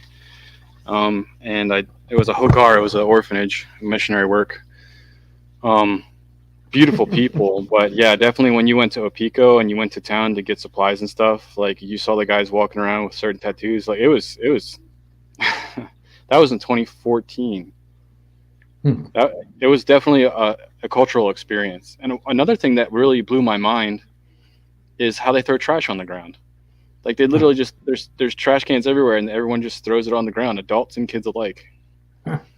It used to be that way all over the United States in the early '60s, Really? and it wasn't until the late '60s when hippies kind of started getting, environmental consciousness, that people stopped doing that. And then there was a series of commercials on TV, um, um, public interest commercials suggesting people not pollute. And the most famous one is an Indian. It was actually an Italian actor pretending to With be the an Indian crying, with the tear. tear coming down. See, I've only seen that on The Simpsons. I haven't seen the legit one. That was very, it seemed to be very effective. It definitely started turning around then. And now you see somebody throw something out their car window, you get angry. Yeah, I mean, I'm glad that happened. I'm glad the hippies made a positive impact in the world. Yeah. I can see that mindset of throwing something on the ground working if we were all like tribal and there was no plastic or long-term packaging. Like a bamboo leaf doesn't really matter if you throw it on the ground. But yeah, I'm glad that our Yeah. nation has gotten away from it as a whole, because to go to those nations and just see filth everywhere, it boggles your mind, because they're consuming just like we are. They're consuming as much as we are. Right. Yeah. Did you have any interest in either the last GOP debate or the inquiry to Biden's impeachment? Did you watch any of those? And No, I didn't. I really find it hard to watch debates. I find it hard to watch politicians speaking in any form. I find, debates here on Discord and Streamlabs and stuff to be a real conversation, but like you're saying, they're just honed talking points. Exactly. It's just like Not real. they're not real people. They're actors playing their personas, and right, they've already rehearsed these their points. They've already strategized when they'll use them when their opponent says, they try to predict what their opponent's going to say in certain spots, and when they say that, they hit them with the zinger that they've already rehearsed. In So the chamber. it's They've practiced their talking points, but what really stood out to me is like they didn't practice how to smile. Like you're watching, like, this is DeSantis, the last debate and the one before that. You watch him smile, and it's the most painful looking, unreal facial expression you've ever seen, and you're like, whoa, that says more than what you just said before you smiled. And they're not really debates. They're really just typically a candidate gets to speak for a while, then another candidate gets to speak. And they could argue somewhat back and forth, but I mean, they really should just all sit down. A moderator should make sure that nobody hogs the time, and they should go back and forth. And it should be like a pub. Right. It should be like the pub. And Right. if somebody is hogging the time, then they should be put in a timeout chair. A penalty box. And I would watch it if they would get on multiple times during the campaign and just meet in rooms like this and hash it out. I mean, that would get great viewing. And the moderator should just say, okay, let's start with you. What's your policy on X? And he'll say, my policy is on X. And then the others can say how their policy differs. And they could, that way the voter can see kind of how the pros and cons of these different flavors of the policy and how different aspects Do affect they things. have a policy already figured out, first of all? And if they do, is it worth its weight? Yeah, I mean, I'm not really sure what most of these guys' policies are, because all I hear are talking points, and then the thing in the back of my mind saying it doesn't matter if they say it, are they going to do it? It's a very skeptical type approach. Yep. But I'm just a grumpy old man. Oh, I'm grumpier and older. Well, you have more wisdom in that category, I guess. Thank you for calling it wisdom. Yes, we're seasoned with wisdom. Did you watch anything of the inquiry for the impeachment? No, I didn't. But I am amused by the claims that there's no evidence at all for this inquiry.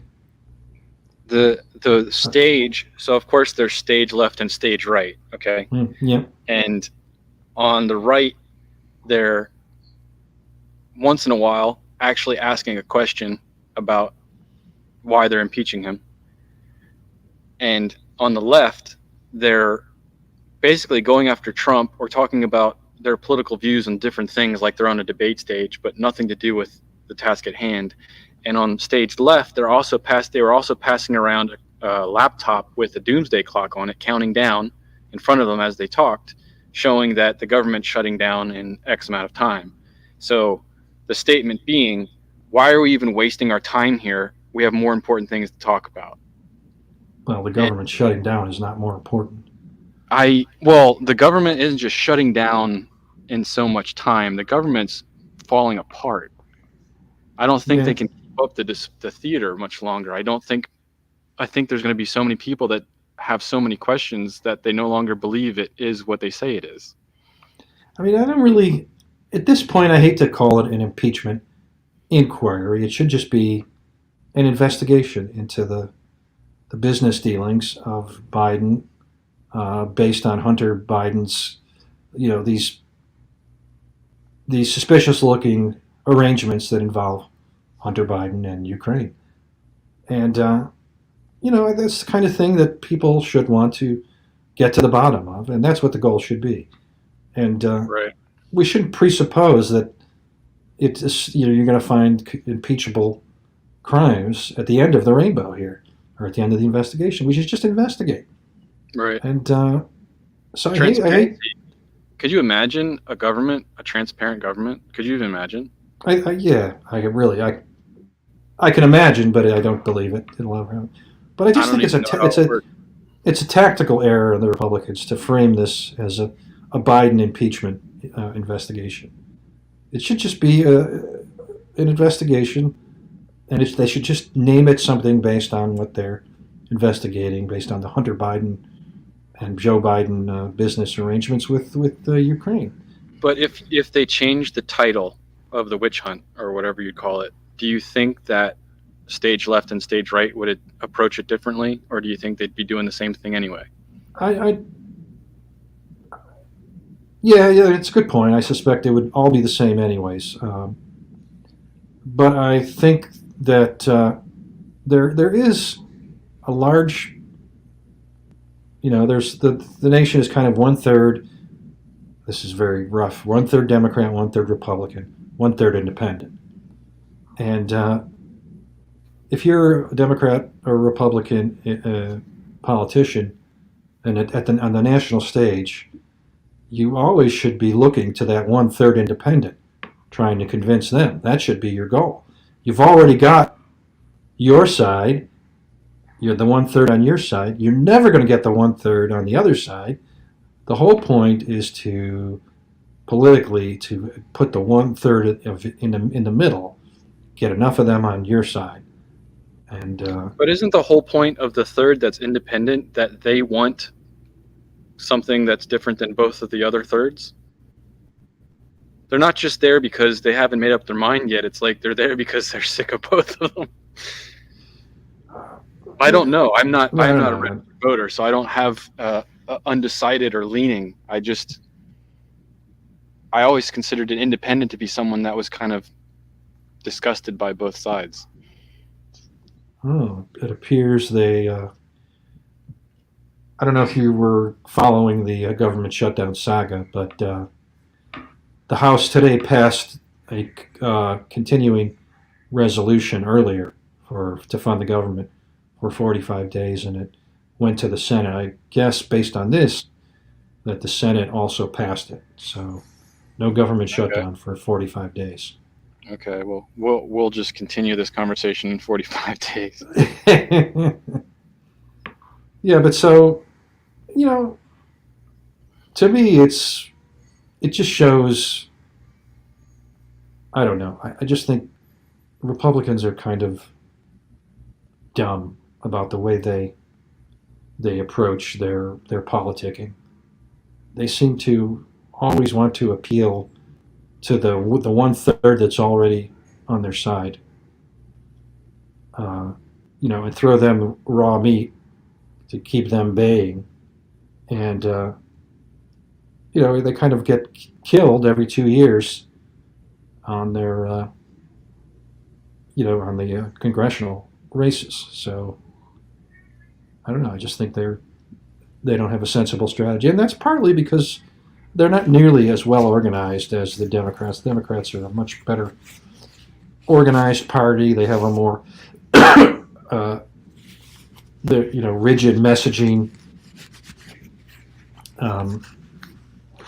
Their members fall in line. Is it just me, or does it seem like they're more integrated into trying to get the youth? They're very effective at doing that, and it's a But what is their big delivery? focus. How are they doing that? Is it within the colleges that they have their ideology, or I mean, they organize young Democrats and so on. They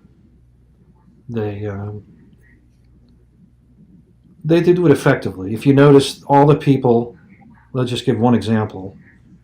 If people like celebrities will go out and encourage people to vote, get out to vote people, and it's supposedly nonpartisan. Look and see who's doing that. They're nonpartisan when they're talking about getting out to vote. The next second, when they're talking about something else, not having to do with that, they're talking about Democrat. They support Democrats. So I would say they're that clever. Hollywood is left leaning. Yeah, but they're clever about giving lip service to nonpartisan activities, while actually their real focus is a partisan activity. I think the saying that "ye shall know them by their fruits" is a very good saying. Just to words are words, but actions are the basis of it all. Yeah. I don't know. I just want this election season to be over, so I can. So I feel like we're like a purgatory right now type situation where we're just waiting for something to happen, and there's not much we can do about it anyway. So let's see what's next, and then we'll go from there. But well, I've been saying for a long time that I don't think Biden's going to run for president. Partly because it just seems impossible. He's so compromised mentally. Well, random goon. All right. hey, goon. I mean, he is running, but that can change in a minute, right? He just says he's not. He's changed his mind, and then can he get so many points and then switch himself out, and that other person has those points? No. I mean, you mean during the primary? During the whole process, however you call it. Yeah, it's the primary. I mean, the rules are determined by the Democratic Party for their nominee. I don't know that they would just, whatever they do, it won't matter. They'll just pick who they want to win. Right. Just like they decided Hillary Clinton was going to be the 2016 nominee, and so they basically did everything they could, at the party itself, to make that happen, including cheating on debates and whatnot. I mean, that doesn't sound very democratic. Well, in the sense that that's just half of the side. It's just their side, and so they can do what they want. They do maintain a facade of having primaries, and those primaries count, but they sort of control much of what happens. And of course, giving Hillary the debate questions is one good way to kind of tilt things in her favor. Yeah, it's good to do your homework, right? Yeah, or just be given the answers. I'm just looking up who is running on the Democratic side, because I know that Kennedy was. I don't know what's happening with him at the moment, but I don't really know. The word was that he was going to drop out of the Democratic primary and run as an independent. I don't know if he has done that yet, though, officially. The last thing I heard from him is the him asking for the protection and not receiving it, but that's all I've heard. Yeah. Now, There's writer and speaker Marianne Williamson. I'm not familiar Marianne with her. Williamson is running. Robert F. Kennedy Jr. I know him. Yep. I don't see anyone else. Okay, that's Joe it. I Biden and guess those two. I know Cornel West is running, but he might be running as a Green Party candidate. I'm not sure. Yeah, on this teenvogue.com, which must be a good source, I just see those three names. Wow. So what do you know about Marianne Williamson? I know nothing of this. Besides, she's a writer and speaker.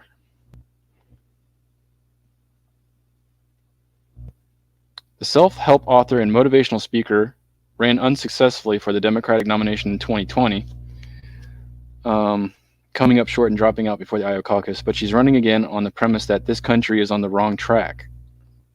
The 70-year-old launched her campaign in March. She's 70 years old? She looks like she's 50 at the most. That must be the wrong picture. A new beginning, disrupt the system, status quo, ladies and gentlemen, everyone else will not disrupt itself. That's our job. Well, I don't know. I can't. Oh, dude, last dance is gone. I'm here by myself. Hi, everyone. I'm reading on a page and didn't know I was here by myself. It's good to see you, Mr. Kilsey, Random Goon. Nice to see you, buddy. Sorry I missed your jam session. I hope you had a good crowd. If anybody that doesn't know, Random Goon shreds guitar and takes requests. Oh, and by the way, I saw a Brexit comment earlier. I have not paid attention to Brexit since I was in Australia in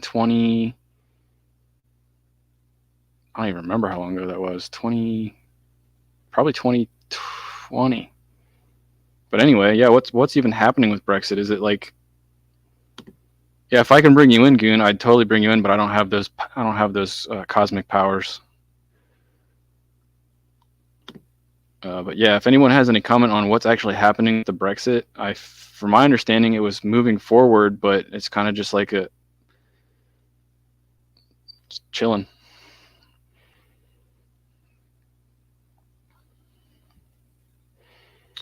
I don't have anything prepared to hang up on myself, so I'm going to just wait for the chat to say something awesome, and then I'll go from there. We'll go with Brexit. Give me the information, people.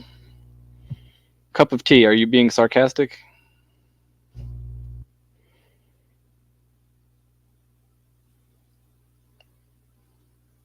Yes, Feinstein has passed away. She was a boomer? I thought she was old enough to be silent generation.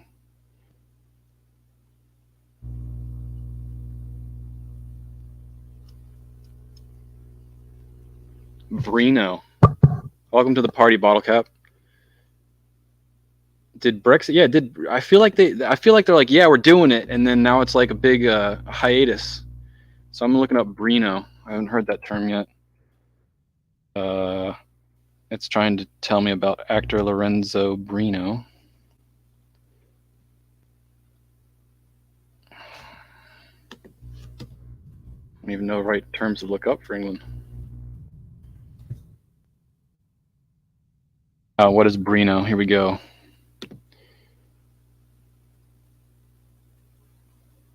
Brino is Brexit in name only, so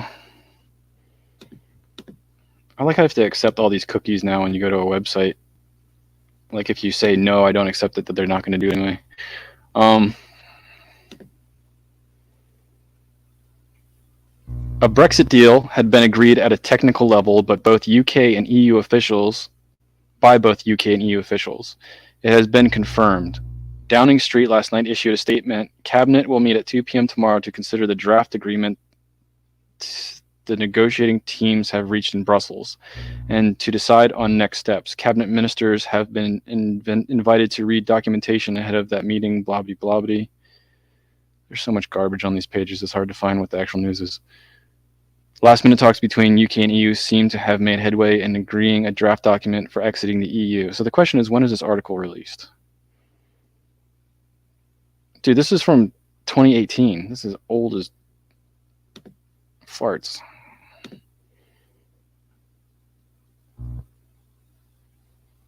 So yeah, right, exactly. It's like a hiatus. You're waiting for a Brexit, but no one's figured out how you're going to do it. You agreed that you want to do it, but you don't know how it's possible. Is that correct? That article could have been yesterday, so literally it's just been chilling for that long. Yeah, exactly.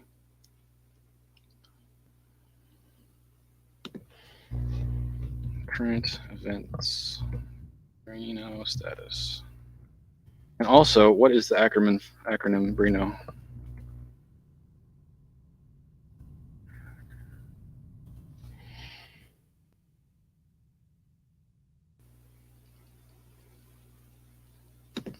The Brexicon. Oh, we got someone in chat. Yeah. Welcome back, man.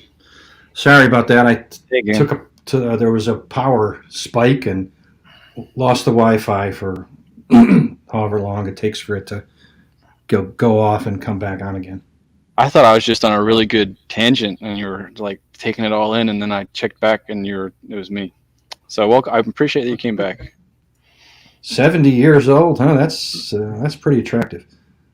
Yeah, I think he's a big Feinstein fan. I think Yeah. he has. Do you have a poster on your wall over there, right, Goon? What? Of Feinstein? Oh yeah, of course. Yeah, it's over there. It's in the wank bank over there. Yeah. I just put it on the ceiling. Oh, How you doing, Goon? And great show yesterday. Appreciate it. I'm good. And yeah, thank you. It's very kind. What's happening? Not a lot. I was listening to RW and his takes on Brexit. yeah. I'm trying to understand it. They're letting me know that it's no longer Brexit and it's now Yeah. Brino. We're trying Brino. to understand Brino. What does that mean? If you're a Brexit purist, then anything short of sealing off the Channel Tunnel and daubing a V sign on the white cliffs of Dover is Brino, or Brexit in name only. But how do you pronounce it? I'm tempted to go with Brino, but it must have been inspired by the U.S. political slur rhino. Right. Republican in name only, which sounds like rhino. Oh, Rhino. Republican in name only. I didn't know the acronym either. Okay, so please, Goon, educate, because I don't know. I didn't even know Brexit was still a thing, to be totally honest. damn. I mean, nobody Two countries talks in the dark. about it. Nothing happened, really. Everything stayed the same, apart from import taxes went up and shit like that, basically. Right, just some tax on the tea. Yeah. Well, not on the tea. I mean, you can't tax tea.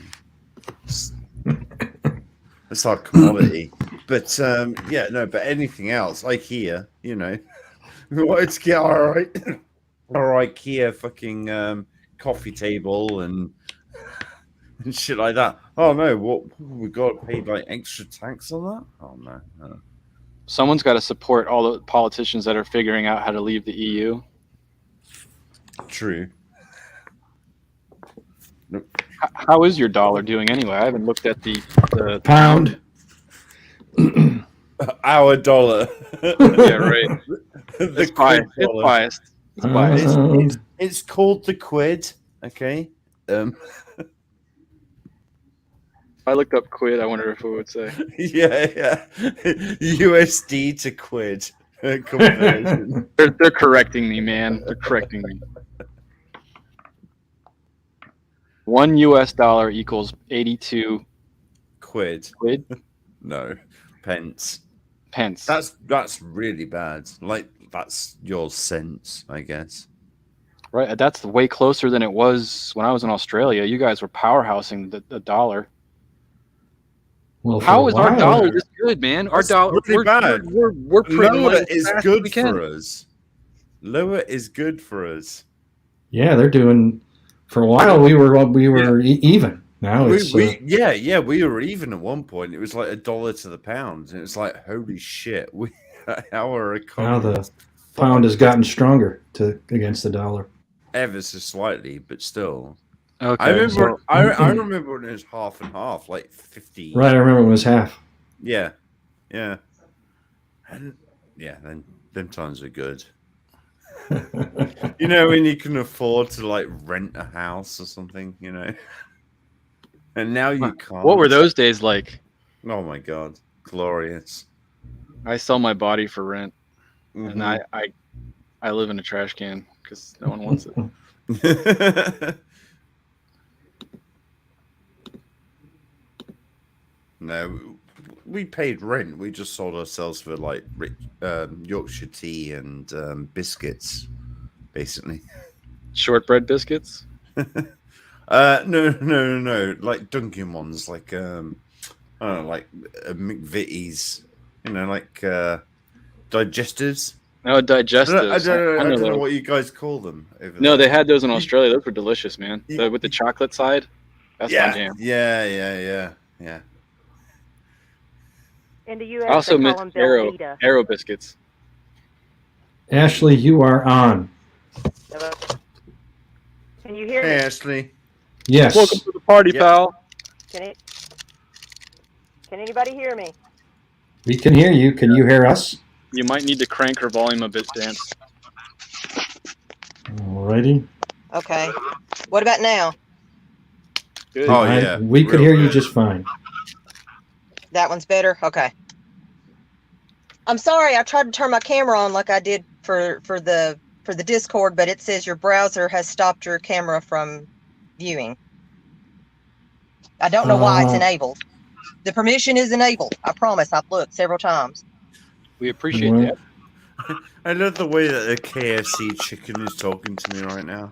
This makes me hungry. I was going to say, is it making you want a bucket? Yeah. Chicken-like substance? I haven't had KFC for like 7 years. I'm so ready for it. You're going to... What I was going to say earlier, the digestives, U.S. digestives are called Belvita. Oh, I thought that you call them graham biscuits or something. graham crackers? That's very good. Graham, yeah. no, those are. It's not. By the way, it's not a cracker, and second of all, it's not Graham. It's Graham. Okay. Graham. Graham cracker. Graham. Graham. Like the last It's like name. how. It's like how you can't say Craig. For some reason, you guys go Crag. Like, who the fuck is Crag? I don't know what you're talking about. Here, a crag is a hill or a mountain.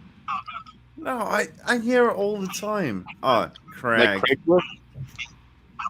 Huh? Like I Craigslist? always thought Craig was a good time. Yeah, I heard Craigslist all the time when I hear Americans say it. I'm like, Well, it's no, Craig. Craig. Craig. Okay. Craig. It's not Craig the way we pronounce it. Learn your own language. Craig. Is that our Craig. language? We sent you over there for I like appreciate some it. sort of experiment. You knew we were going to butcher it as soon as you Yeah. sent us over. My I know. bloodline came from penal colony status, so Oh, And really? then make fun of us for keeping the imperial measuring system. Exactly. They give us a hard time because we still use imperial units. What do you mean? wait, does England not use Wow. that anymore? No, they use metric. we Well, use what the hell are we metric. thinking? Be- We're not We- even trying to make anyone proud anymore. Let's just switch to metric. Somebody has to defend the imperial system. Shut Let it be the up. Imperials. The imperial system is so stupid, though.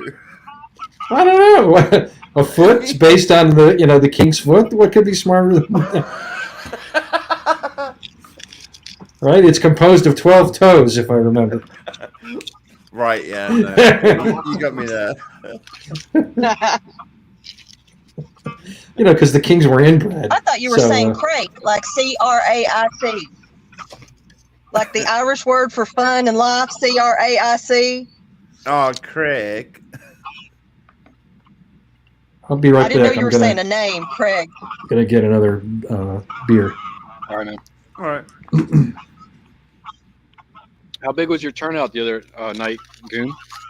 Very small. Oh, was it quiet? Yeah, it's pretty quiet. I don't mind it. Yeah, a little quiet. It got live. Hey, will you post a link in the chat? Oh, for Goon's feed? Yeah. Or are you allowed to do that? He can do it in the private chat. Only mods can do the shared chat. Oh, there's 2 chats. Great. Now I you have gotta no keep idea where the up. other one is. Keep up. No, I don't know anymore.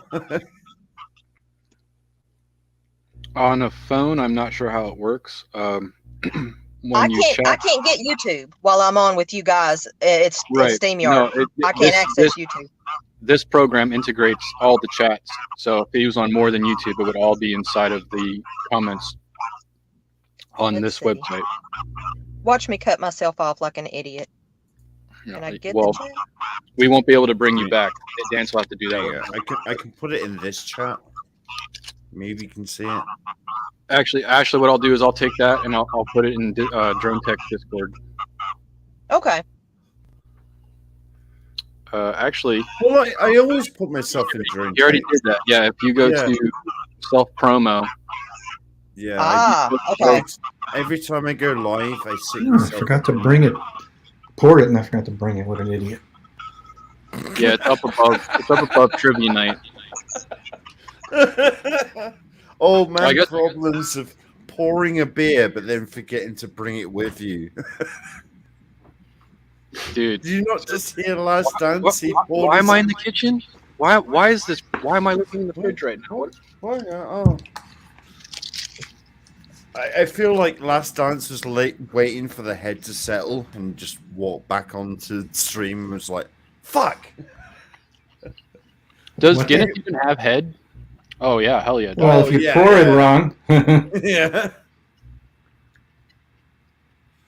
I love that joke about if somebody pours you a Guinness in a pub and they pour a shamrock into it and you're Irish, you're legally allowed to stab them in the eye with a fork.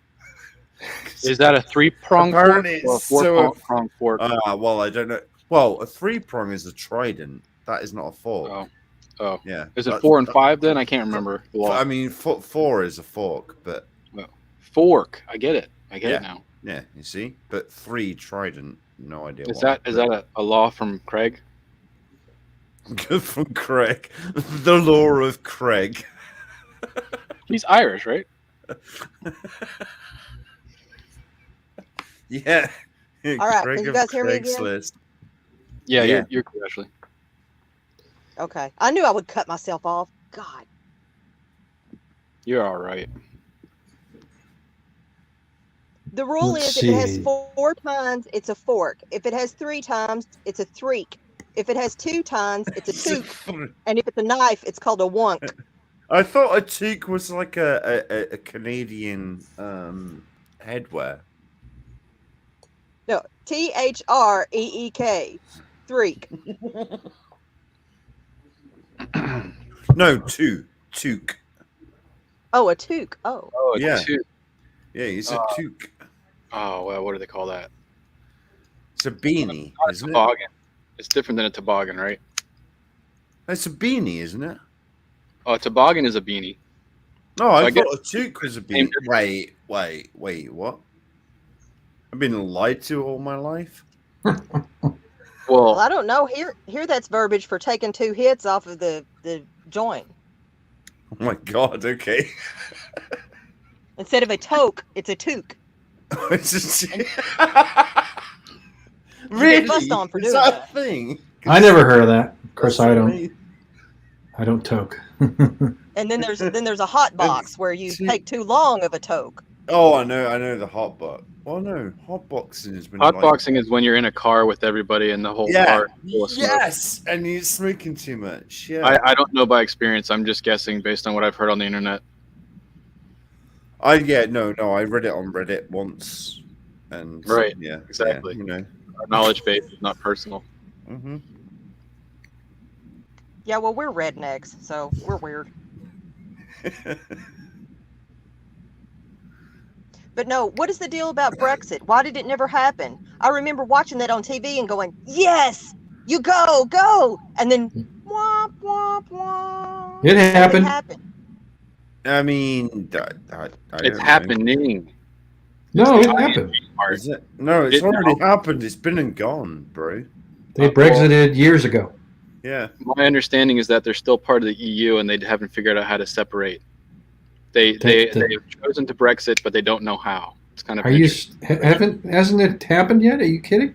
I don't think so. That's why we're just looking up the Brino, the new terminology. Someone brought up in the chat. Yeah, no. Basically, we left, but at the same time, we were like cupping their balls and going, "Yes, we'll do what you say, Daddy." Yeah, no, it's fine. Yeah, no. Legislate me harder, Daddy. Yeah. Oh, we can't agree with this, but we can agree with everything else. Okay. Yeah. All these other things are fine, but no. If we pretend not to agree on this subject, it looks like Brexit is happening. All right. And that's kind of what happened, and then it just disappeared, and nobody talked about it. And apart from people complaining that, oh, Brexit is making my cereal more expensive or something. So that's my inflation for you guys. That is literally my experience of Brexit, is people going, milk is more expensive. But wait, Okay. has anyone checked to see? Okay, we were told that COVID made everything inflated, and we were told that the Ukraine war made everything inflated. Did No, it was Brexit Brexit. really cause the inflation? It was Brexit. Or was that just... Yeah. No, actually, yeah, you're right. They did actually blame the inflation of gas prices on Brexit, and it was like, no, we got a lot of our like energy and like gas, like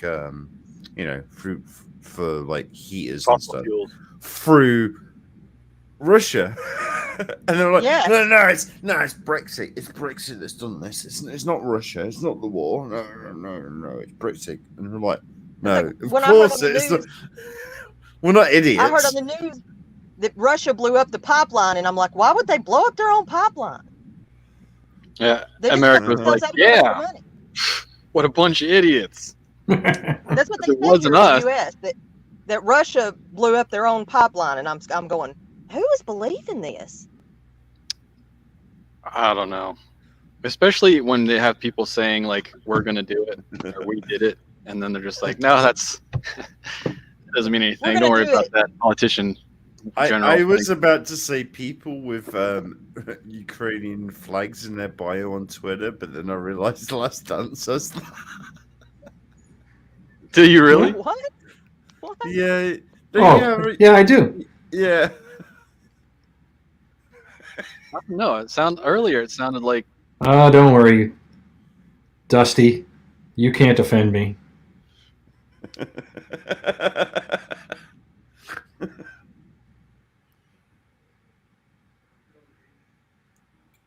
I don't know that I've ever put out a bio on anything. Well, it's more of a description. I don't put out a bio because I don't want people to know who I am.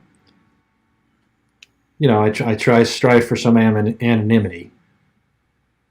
I thought you were gonna go for anime.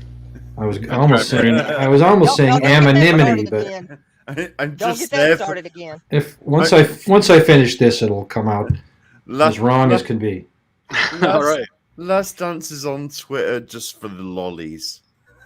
I gotta be careful. I don't know what that is in British. That could be a crime in most places. It probably is in every place, really. Well, Okay. Lollies and Lolitas are a little bit different, but Okay. that's Lolly is underage anime girls. I am not. I deny that. Really? You will find no evidence of that in my Twitter timeline. No. The farthest on- I've heard of lollies is just candy, like gummies. No. Yeah, kind of. But Different kind of Asian? gummies. Asian and underage, yeah. Underage, yeah, underage, like Lolita. It's short for Lolita in America. You know, we call them Lolitas. But it sounds like they've evolved it and made a specialized category just for a certain type of I them. think it is probably like American people that like the uwus. All the of, perverts are over here, right? Yeah, yeah. Right. I mean, you got all the perverts in your country. I mean, you've got like. Sound jealous. I'm not jealous. Like, why? Oh my god, why would I want to be a furry? I don't know. Like, you guys are furries. It's like, it's so weird. You don't want to. You don't want to go to the bathroom in a litter box in a public toilet. Dude, I have a dog. I have to pick up his shit. I mean, that's the closest I'll ever get to being a furry. It's picking up another furry shit. I don't know if you dressed up like a furry and took a dump next to your dog. It'd be a good social experiment to see what the dog. He's like, what? Hey, My hey, Sven, look at this. Ah. Just That was so curl- sweet. Me curl getting one revenge. out. I homeschool my son, and we have to register that they're being homeschooled. We have to give notice that they're being homeschooled here. It's different in every U.S. state, but here we just have to give notice that they're being homeschooled. And when I took him out of school, the lady I dealt with, she's sort of a social worker / administrative school person. I had to sit through an hour-long lecture on what a detriment it was going to be to my son, and how he wouldn't be socialized, and he wouldn't be able to conform to the social norms, and he would be forever awkward, and he would be He wouldn't be developmentally able to stunted. conform. I love that terminology. And he would be developmentally stunted. That I was taking away advantages that the other children would have normally. Damn straight you And were. and 3 years ago, they started putting litter boxes in the schools. Now, this is a very conservative community. They Very, put litter boxes in schools. yeah, What, in case like big the litter kids need boxes. to Old shit? hat dude. They're 3 by 4 foot, and they're in the bathroom. 3 by 4 foot. Holy Yes. dooly, that's a mess. That's They're damn 3 nice, by a 4 big litter box. It's a It sandbox. is. It's like a garden sandbox, yeah. And so They build I saw her castles at the in it. grocery store. Sort of. I saw her at the grocery store when they did this, and I said, "So I heard you all had litter boxes put in the school." And she just looked at me like she wanted to kill me. And I said, "I just wanted to point out you were talking to me about my son's socialization, and I just wanted to point that out to you." And she just Litter rolled her eyes boxes. and went on with her shopping cart. She didn't make any comment. She just walked away. No, wait. I'm so confused. Litter boxes, like literally, kids would just shit in a box.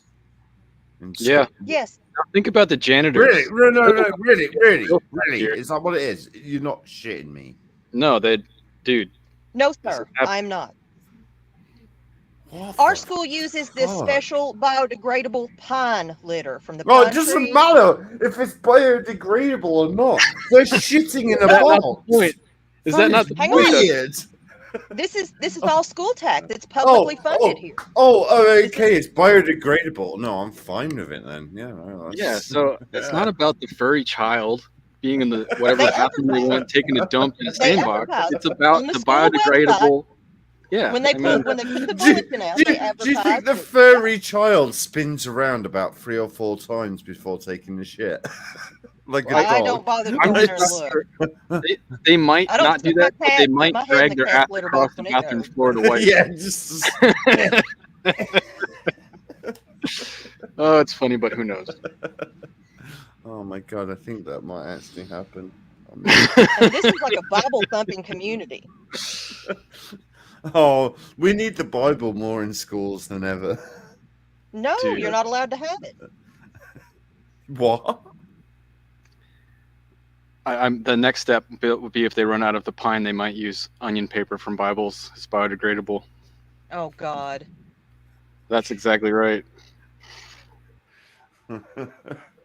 Yeah, I don't know where that's going to go. I don't know how that's going to, what that will evolve into, if it'll still be something that we can joke about or not allowed to talk about in 2 years from now. I'm kind of hoping it kind of phases out. Well, if you talk to the custodian of the school here, he told us that one of the custodians, we don't have a lot, but one of the custodians told us that after the first year, after it was put in, it stopped being used, and that it's just kind of been put in there just because it's supposed to be. Okay, And so it was nobody's trendy. Yes. He said Awesome. nobody's been using it for like a year or so. It's just when it was first put in, it was used a lot, and then after that, it kind of usage fell off there. Good. That's crazy. I'm glad that the children are like, yeah, this is kind of funny, but we don't actually want to poop in the box. We like when it doesn't stink and we, flush it. I'm surprised any of them did to begin with. I mean, when I was in private high school in a dormitory, there was guys that were just weird. Like they called them aerial dumps, and they sat on top of the dividers and took dumps from that height. You know, they just did this stupid stuff. They crapped in the toilet, they crapped in the urinals. It's for those guys, and they totally take a dump in a sandbox. It's not, but you know, for most of the people, I would think that, like, just like most of the people in school, for me at that time, they weren't interested in that. Fringe. Heck, when I went to school, they had a smoking area for the students. That's signs of the times. I don't think that. So I grew up in Maryland, and smoking was poo-pooed in Maryland when I was growing up in the '90s, big time. So we didn't have anything like that. When I was young, there were commercials on TV telling you that you weren't really a man unless you smoked this certain. If you weren't a Marlboro man, you weren't really a man, or that Cools were recommended. 9 out of 10 doctors recommended Cools for pregnant and nursing women because they were so smooth. And they were Did you hear the recent backlash on people wanting to ban menthol cigarettes, and how they're like, this isn't, this is wrong, and it's just going to backstreet sales of homemade menthol cigarettes? I was like, what? Backstreet? Hey, no, they're wanting to ban all flavored. They want to ban all flavored tobacco products, and this includes vapes. Anything that's flavored, fruit, menthol, anything, they want to ban it if it's flavored. What, on the federal level, or what? Where? Yes. Where? Yeah, I can't get my internet, but Google it real quick. Speed? We've been seeing commercials in between the YouTube videos about how flavored vapes and menthol cigarettes directly target youth and need to be done away with completely, and they shouldn't be available for sale. I kind of get where they're going from, but they're fucking it up a little bit, because you can get like vapes that are flavored, but they still have like not tar, but tobacco kind of supplements in them. It's very similar and has the same like shitty effect that will get them hooked. Because I'm seeing people that's hooked on vapes and shit, and they love blowing the big clouds and shit like that, and it's like, well, no, I am hooked on. It's about being cool. It's not healthy for anybody sucking in smoke, to be honest. I vape, but it's because I grew up. I started smoking when I was 12 years old. Oh, goddamn. So, you started young. Good on you, girl. You start drinking at that age. Get out of here. I was smoking. She needed something to go with, like a whiskey at the time. So, you know, you need a smoke with a whiskey. But you got to understand that when I was young, everybody smoked. Everybody smoked. What, 12? Not at 12, no. But if you hung around with teenagers, they were smoking and they would give one to you. I'm surprised we haven't summoned Biscuit Vapes in here, because we were talking to him about this, and he has background on it. You know, he was saying that popcorn lung is only from butter flavor, that specific chemical, and now it's like perfectly safe because there's no butter in it. You know, and I don't know the science on that. It surprises me. Well, it depends if you make your own or not. Make your own liquid vape? No. Oh, I thought you meant popcorn. It's like, what? No. Not unless you're smoking it. Oh. Well, you know. No, it's some sort of a lung disease that some people that vaped got. Right, based on what he was saying was the buttered flavored vape. Oh, there was a certain flavor. Yeah, okay. I've never even seen a butter. Have you guys seen the ice cream? The ranch flavored ice cream and chicken wing flavored ice cream. Wait, nothing says America more than that statement right there. Yeah, no, ranch flavored ice cream. Well, I'm disappointed that they're not in the same pint. You know, like split down the middle with a pack of cigarettes or something. With the ranch and the chicken wing. There's also one that says Grey Poupon. I took a picture of it. It's in my closest Walmart. It's a mustard flavored ice cream. I'm not joking. Excuse me, sir. Mustard. Yeah. Grey Poupon. Grey Poupon. Oh yeah, I had it in my pocket because I'm driving in a limo and I'm rich as shit, bitch. I honestly thought Britain fucked up at one point when we were doing, and I thought it was like an American thing. It was bacon flavored donuts. What? What? Yeah. Dude, I'd eat Yeah. that. No. What? I'd eat that. But that sounds like a what do they call Really? it? A guilty pleasure. That's what that sounds like. No, it doesn't I sound like that. That sounds like cancer in a. Oh, 100%. Fucking- Guilty pleasures aren't usually very good for you. Well, no, but Bacon flavored donuts were not the American thing, but the deep fried everything was an American, like deep fried Oreo, deep fried banana. I don't deep know. fried- You got that from the Scottish. Sounds like Renaissance Festival food. It is. No, it sounds like Scottish food. Like, oh right, you got a Mars bar, right?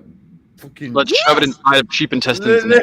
Let's wrap it in Cheap batter and fryer it. Come on. Does anybody have a sheep stomach? I'm kind of hungry. Yeah. Oh God. Oh man. I told I mean, my son. only the Scottish looks at looks at a boiled egg and goes, "What that needs is meat and batter." The The Scotch We egg. have- You never had a Scotch egg? A Scotch egg, yes. Yeah. It's just meat and batter around an egg, and that's only the Scottish people could think of that. nothing would get me going in the morning like that breakfast. I'd probably have to sleep for an hour after eating that meal. We've got my son and I went to an old Amish store, and for some of their cuisine that they were offering was something we call souse, and another Souse. one that another one we call head cheese. Okay. That sounds yummy. I mean, hey, cheese is what I So- give to all the ladies. That are So 70. yeah, I'm that's sure what I they told go Dylan. I was away. like- I'm sure they I thank was like, you. Dylan, Yeah, they never don't say come head back. cheese in public, son.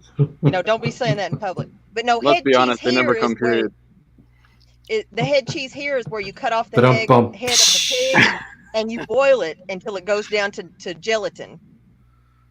Ooh. And then you make a loaf out of it. You pour it in a pan and chill it and make a loaf out of the strained remnant of boiling the hog's head.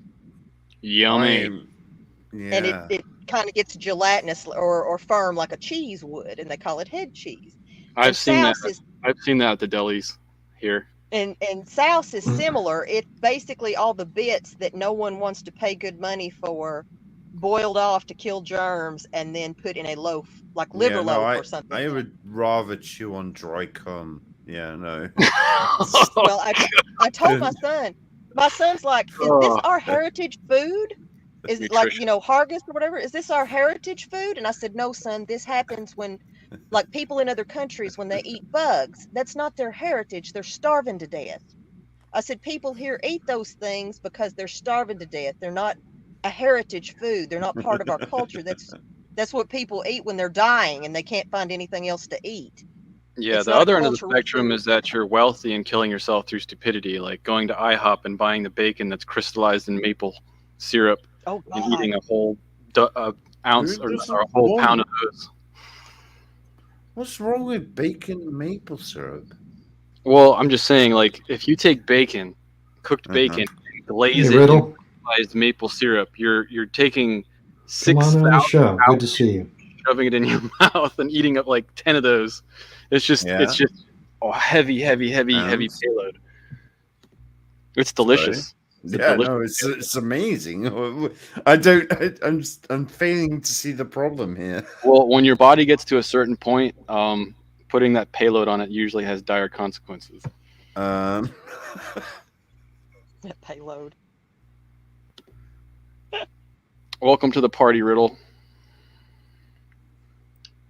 Is Dylan single? Well, that's for Ashley to answer.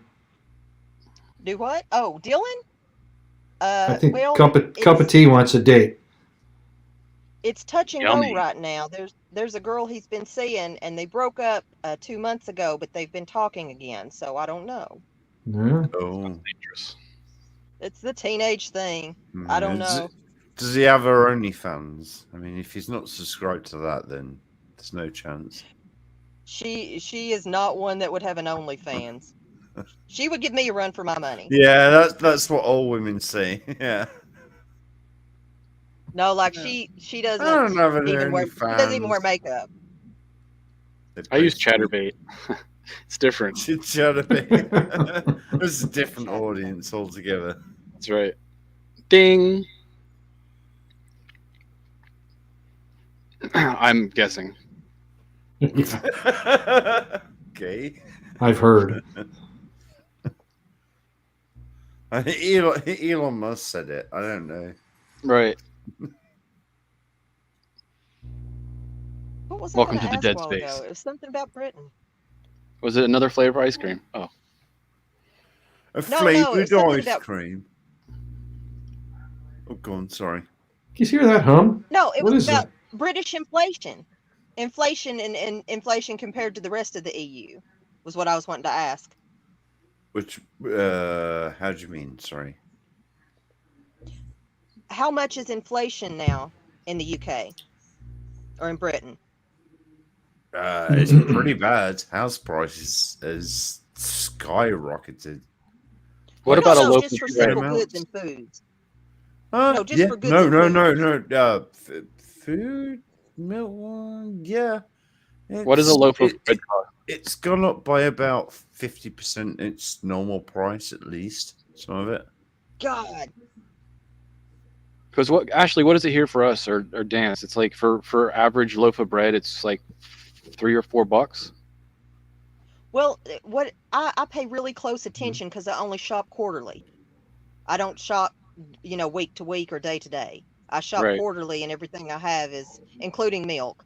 It's long term usage, but so I pay real close attention to the costs, each quarter because it's a huge bill if you shop quarterly. It's a massive amount. It's a few grand, you Right. know. And they say that in what is it they're saying it's here 8% or something. What is it they're saying, RW? I don't know. I They're can look saying it it's like up. 7 or 8%. But what I've noticed on just basic like household goods, like cleaner, toilet paper, foods, that kind of thing, not including clothing or real estate or anything, it's Mhm. 30% across the board. If you add it all up and average it, I'm paying 30% more just for consumable household goods. For like grocery slash, yeah. Yeah. Yeah, I know what you mean, yeah. It's It's saying it's that 30%. 2023, it's saying that we're 3.7% inflation rate, where 2021 was 7 and 2022 is 6.5. But I have watched people do lectures on how these numbers are not showing the information that you think it's showing. So They're I not. would They have to couldn't dig. be. I would have to Well, dig. Bread is more expensive over here, where I am. English bottle cap. So, I think one Well, I thing don't that buy those bread. numbers So- show a lot It's- is the price of gas.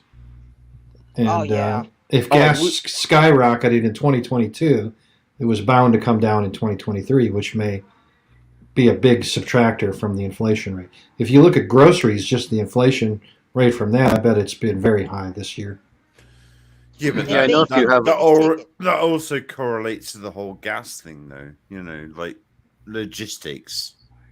It's going to Yeah. be more expensive, If And you each open it, go ahead, Ashley. each category breaks down. Like I've noticed that beef costs 60%. It's inflated 60% just for beef. And that includes ground beef. But now if you're getting chicken or fish or something like that, it's not as bad. It's like 30 or 40. But beef has gone up a huge amount in the I last 2 or 3 can't years. actually justify buying beef at grocery stores because of how expensive it is. If I buy local, I can get a slab of ribeye for $100 and cut that up into like 8 solid steaks. That's like half the price. That's what I do. $100. I buy from a local butcher. That's- And even through him, it's gone up that much. We get all of our beef and chicken and pork through a local butcher. That's No, been wait, that was- wait. How much is that a steak if you chop it up? What's 100 divided by 8? 1 second. Or it's like 12 and a half? 12, no, 17 Yeah, 12 and a half. You nailed it. So Oh. if you go and so these steaks are like thick and they're long, so they're Yeah. good size Yeah, for but- $12.50. But if you go to a Wait. store, you're getting a little thin run for like 20 or more bucks. No, I get that, but where I would go well, where I used to be able to go, like I could get like 2 of them for that price. Good luck. I could, but that was a couple of years ago, 2 years ago. Probably not now. Dylan likes porterhouses, so I get him a small stipend of porterhouses when we go to the butcher quarterly. What's And a they've porterhouse? Sorry. It's the T-bone with the fillet on. It's a T-bone okay. steak with a fillet. Mm-hmm. And those have gone up 60 to 70%. They're Yeah. over twice what they used to be. I mean, the whole eating bugs agenda thing. I'm curious how much of it has to do with that kicking people off the ability to even purchase certain meats. Well, I mean, if we come go to- on. Every time if you we go to a order digital General currency- So's, you've been eating If we some go to bugs. if we go to a digital currency, they may say you That's can. what and loving it. Yeah. Ba-da-ba-ba-ba.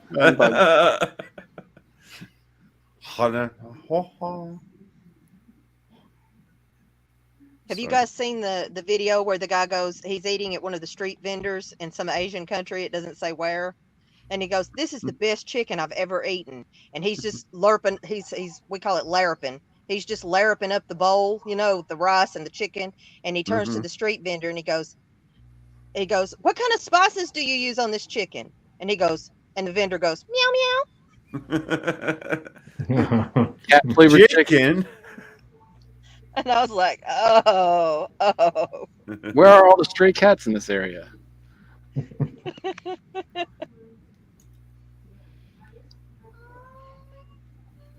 Uh-oh. Yeah, Topple.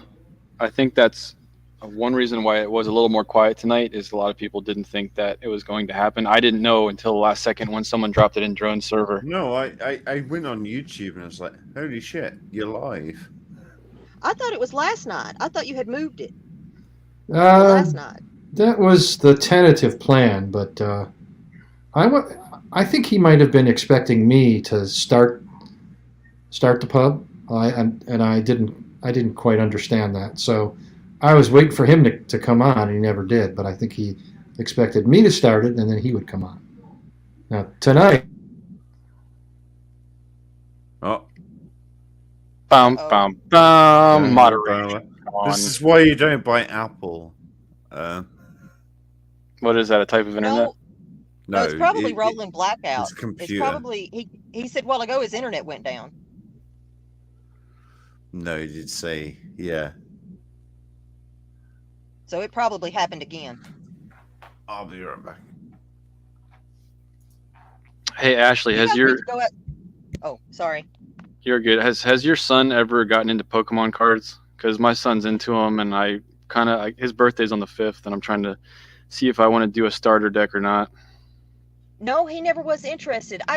My brother's 14 years younger than me, and I was done away from home by the time he got old enough, but I worked third shift. I worked night shift, and I would come home from work and eat, and I would watch Pokemon every morning with my brother. He would be getting up, and me and him would get on the phone together and watch Pokemon in the morning together for an hour at least. And that's the way I kind of stayed connected with my little brother. But Right. he had all the cards and stuff, and when he went to give them away, Cthulhu's waking up. Oh Lord. But no, when he went to give those cards away when he got grown, and Dylan just didn't really care at all about him, didn't want to have anything to do with them. I had a homemade Pokedex. Seriously. In a Nice. 3-ring binder.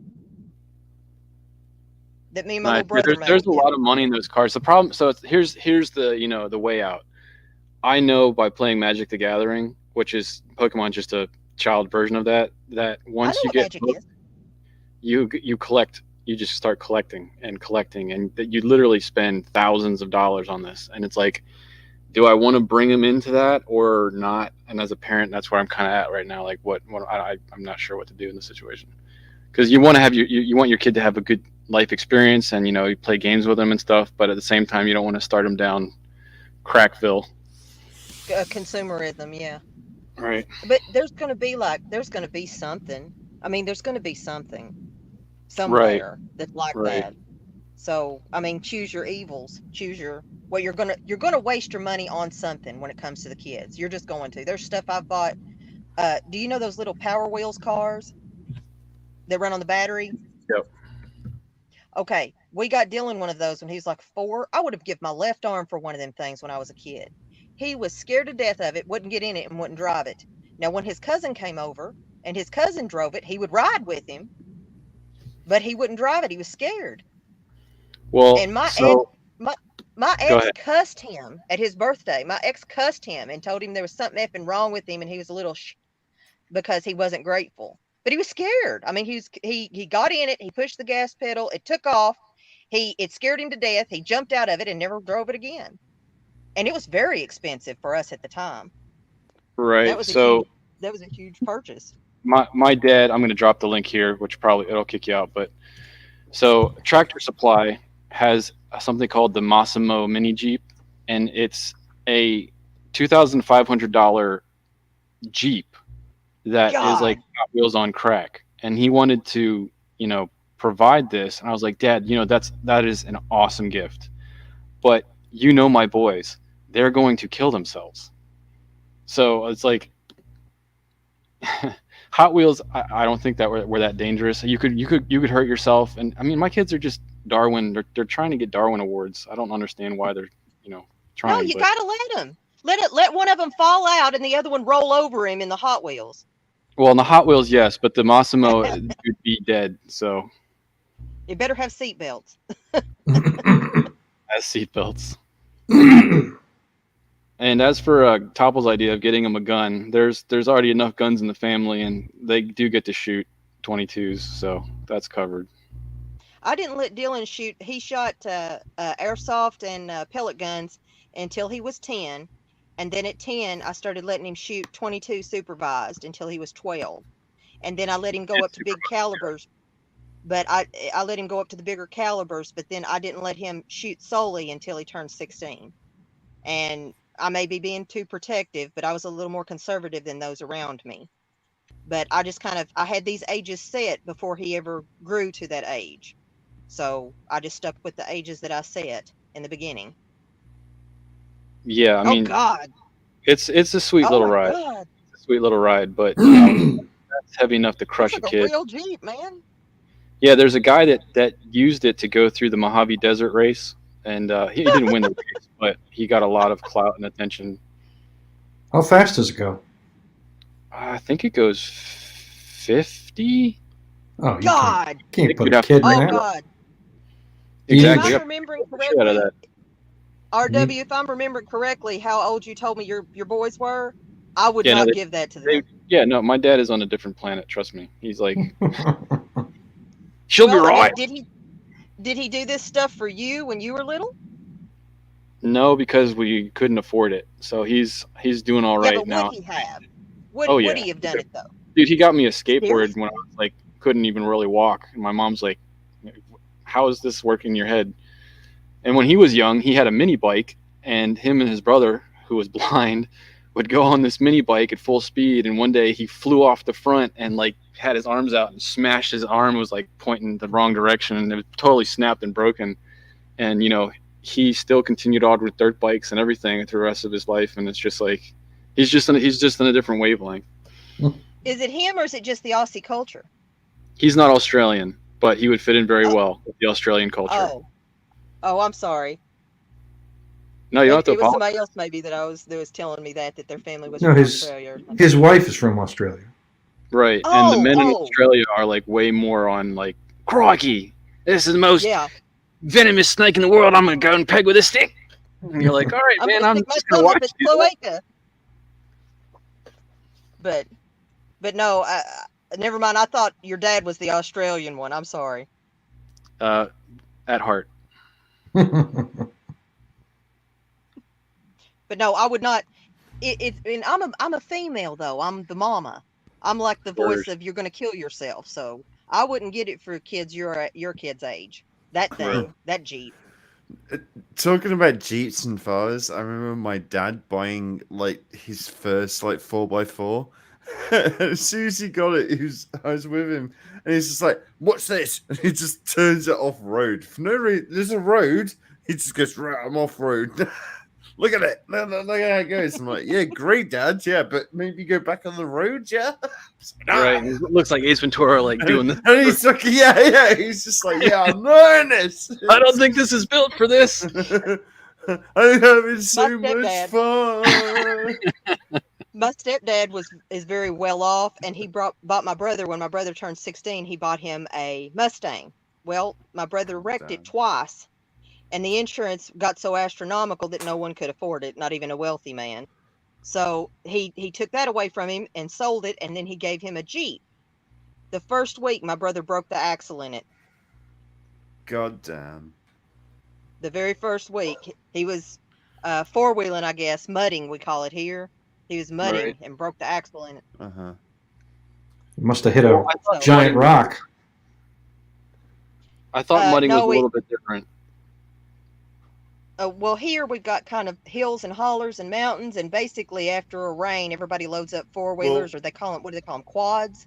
Quadding? Right. Yeah. We call them four-wheelers. See, mudding here is like you purposely get stuck and then you tow yourself out. I don't know why. Doesn't sound like fun. I know, it's fucking horrible. You get wet and muddy and and it's just like, oh yeah, no, I'll get the tow out, put it onto this tree, and we'll tow ourselves up. There was an episode of Midsummer Murders that had a mudding thing in fictional town of somewhere in Midsummer. Midsummer, yeah. What, the British show? Are you on about the British TV show? Yes, the British TV show. Oh my god. Somebody's watched it as well. It's so good. I don't know. Yeah, it's one of the best shows ever. Family favorite here. Yeah. Pretty sure my wife and her family have watched that. I don't watch any of that and stuff. the Like, one about the hotel with the Monty Python guy. Faulty Towers. Faulty Towers. Yeah. Sorry, Ashley, go ahead. no, I was just saying the only British thing that I ever watched with any regularity was Rowan Atkinson. Oh yeah, Mr. Bean That was- and Blackadders. Yeah, he had a few shows and then a couple of comedy specials, and that's about the only British thing I ever watched with any regularity. I like Black Books. I'll rewatch that over and over again. Black Books is amazing. I like the guy that goes into the bookstore and asks him, "Oh, do you have any liver-bound books?" And he's like, "Because they need to go with my liver-bound other books." He's like, "Well, yes, I do, but do you have liver-bound pounds?" And he's like, "Well, no." He's like, "Well, I need liver-bound pounds to go with my liver-bound wallet." So, sorry, Right. He was actually not worried about selling anything whatsoever. It was the best premise for a story. Yeah, he was a dick. And I always felt like Manny growing up. I was like, Manny. Always trying to help and do the right thing and just getting shit on. Didn't he swallow the little book of karma or something? Yes, he did, and he became like a prophet. Yeah. The little book of calm. Yeah, that was it. Calm, yeah.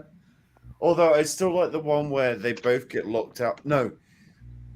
Bernard gets locked out the shop and he has to go to he works in a burger place and Manny is stuck inside and he's got a tent on him. when Bernard comes back in, he goes, "I ate your bees." He's like, What did you say?" He's like, "I ate your bees." And he had this bit where he's got bees on the stick, burning them and eating them. That's when they had the security door that was ridiculous. Yes, and they couldn't that was figure out- it. Yeah. Right. And he couldn't remember the code because he saw a Subitio player, the guy, a little footballer, the guy's hair. I do remember that. There was a little. His hair was so little filthy. guy. He's like, Yeah. "Oh, there was a little guy in the guy's hair." And they couldn't concentrate. If any of you have time and come across Black Books, I think you'll appreciate the You will. style of humor. I don't do well with most British humor, but I really enjoyed that. Well, British humor is very dry, or it used to be anyway. It's very dry. and The deadpan kind of. good stuff is, yeah. I mean, look at his name. Look at Dusty. Goon's name for the day. It's all about the dry. Nasty. God.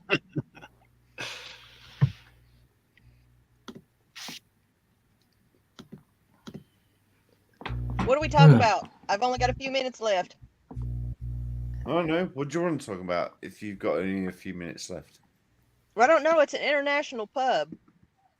I wish Oh. I'd have started drinking earlier. You're international. Tell me something. Oh, I'm so not international. Well, you are to me. So. Do you guys travel a lot? Do you guys travel a lot? I used to. I mean, I've been to weird places with work years ago. Afghanistan was one of the weirdest places to go to. I haven't Did your been body there. have trouble when you traveled? Sometimes, yeah. Not like culturally, but like your physical condition. Did your Oh, body no. freak out because you left your area or anything? I left my area. Yeah. In other words, your Well, like- microcosm of bacteria Like is spiritually, or No. Okay. For example, I live in Mm. Kentucky, which is in the eastern half of the United States. If I try to go across the Mississippi, I get vomitous and develop a migraine. Now, I can go as far as I like, north to south, and if I ever had the chance to, I could probably go into the southern hemisphere. I've been down to the Florida Keys and all the way up to Michigan and D.C. But I can't go west, and it seems I can't go east either, because when I was at North Carolina and out on the beach, we took a small cruise, a day cruise out into the Atlantic, and I got sick. But Mom said it was seasickness, but I wasn't seasick and have never been seasick in Florida. I mean, are you getting pressure sickness basically by going up and over the mountains, or what? No, I do have pressure sickness. I can't scuba and I can't go up in an airplane. Feels like my head's going to explode. And the scuba, That's when the it feels best like I could relate it. the scuba feels like my chest is going to explode or cave in. It's horrible. Scuba's way more horrible than trying to go up in an airplane to me. But I can't go east or west apparently either. Speaking of going up in airplanes, wouldn't it make more sense instead of a flotation device under your seat to have a parachute? I mean, it's roughly the same weight. and it yeah, just- because Parachute's more expensive. Yeah, and they're cheap. Yeah, Commercial planes don't have a way to get out of them. I don't know, man. I just like, don't worry. When we crash into the ground, you'll be able to float. I'm just like, what the fuck is that supposed to do for me? They've been used, once or twice. Hey, when we crash land into an ocean, you've got this really cool bouncy slide. That's Come right. on. It's That's cool, right. right? Oh my God. I don't know. No, no, because pilots are dickheads, and I can confirm this because when my mate took me out in his little plane, he did this thing where basically the plane goes forward and then he goes up and keeps going up until the engine cuts out. Right. Yeah. Called Then the he shit. goes back down, pulls like that, and then plummets towards the earth while he's restarting the engine. Then pulls up. And I shit myself almost. It's like, you fucking. Yeah, What the because hell? he knows he can do it, but you don't know Yeah. anything at all. Yeah, I have no idea. Well, he is like rolling the dice. When he does that, he is rolling the dice in the fact No, he's not it is running. possible Like, that the engine ain't coming he back on. knew what was going to happen. But I guess you could always glide to the ground. That's where the one thing that they had to comfort me when flying. It's like, even if the engines on this jet cut out, we can just glide down to the surface in a controlled manner. I'm like, okay, I'm just going to take your word for that because you're a pilot, but I still don't believe it. Well, they can glide, but they need a place to land, and like an airport is about the only place that airplanes will do a good job landing. Well, there was Really? Roosevelt. The highways in the United States of America were made so that every 5 miles there's a straight stretch Yeah. that a plane can land That's on. true. That's Mm. absolutely true. They were Was designed it that way. Eisenhower? Who was that? Yeah. I remember No, well, something. You mean the interstates? was it Eisenhower? Yeah, the big Yeah. roads. Yeah, The big I was going to say FDR, but that's too old. That wasn't for commercial planes. That was for military planes. Well, hopefully That's they true. still clear the road for me.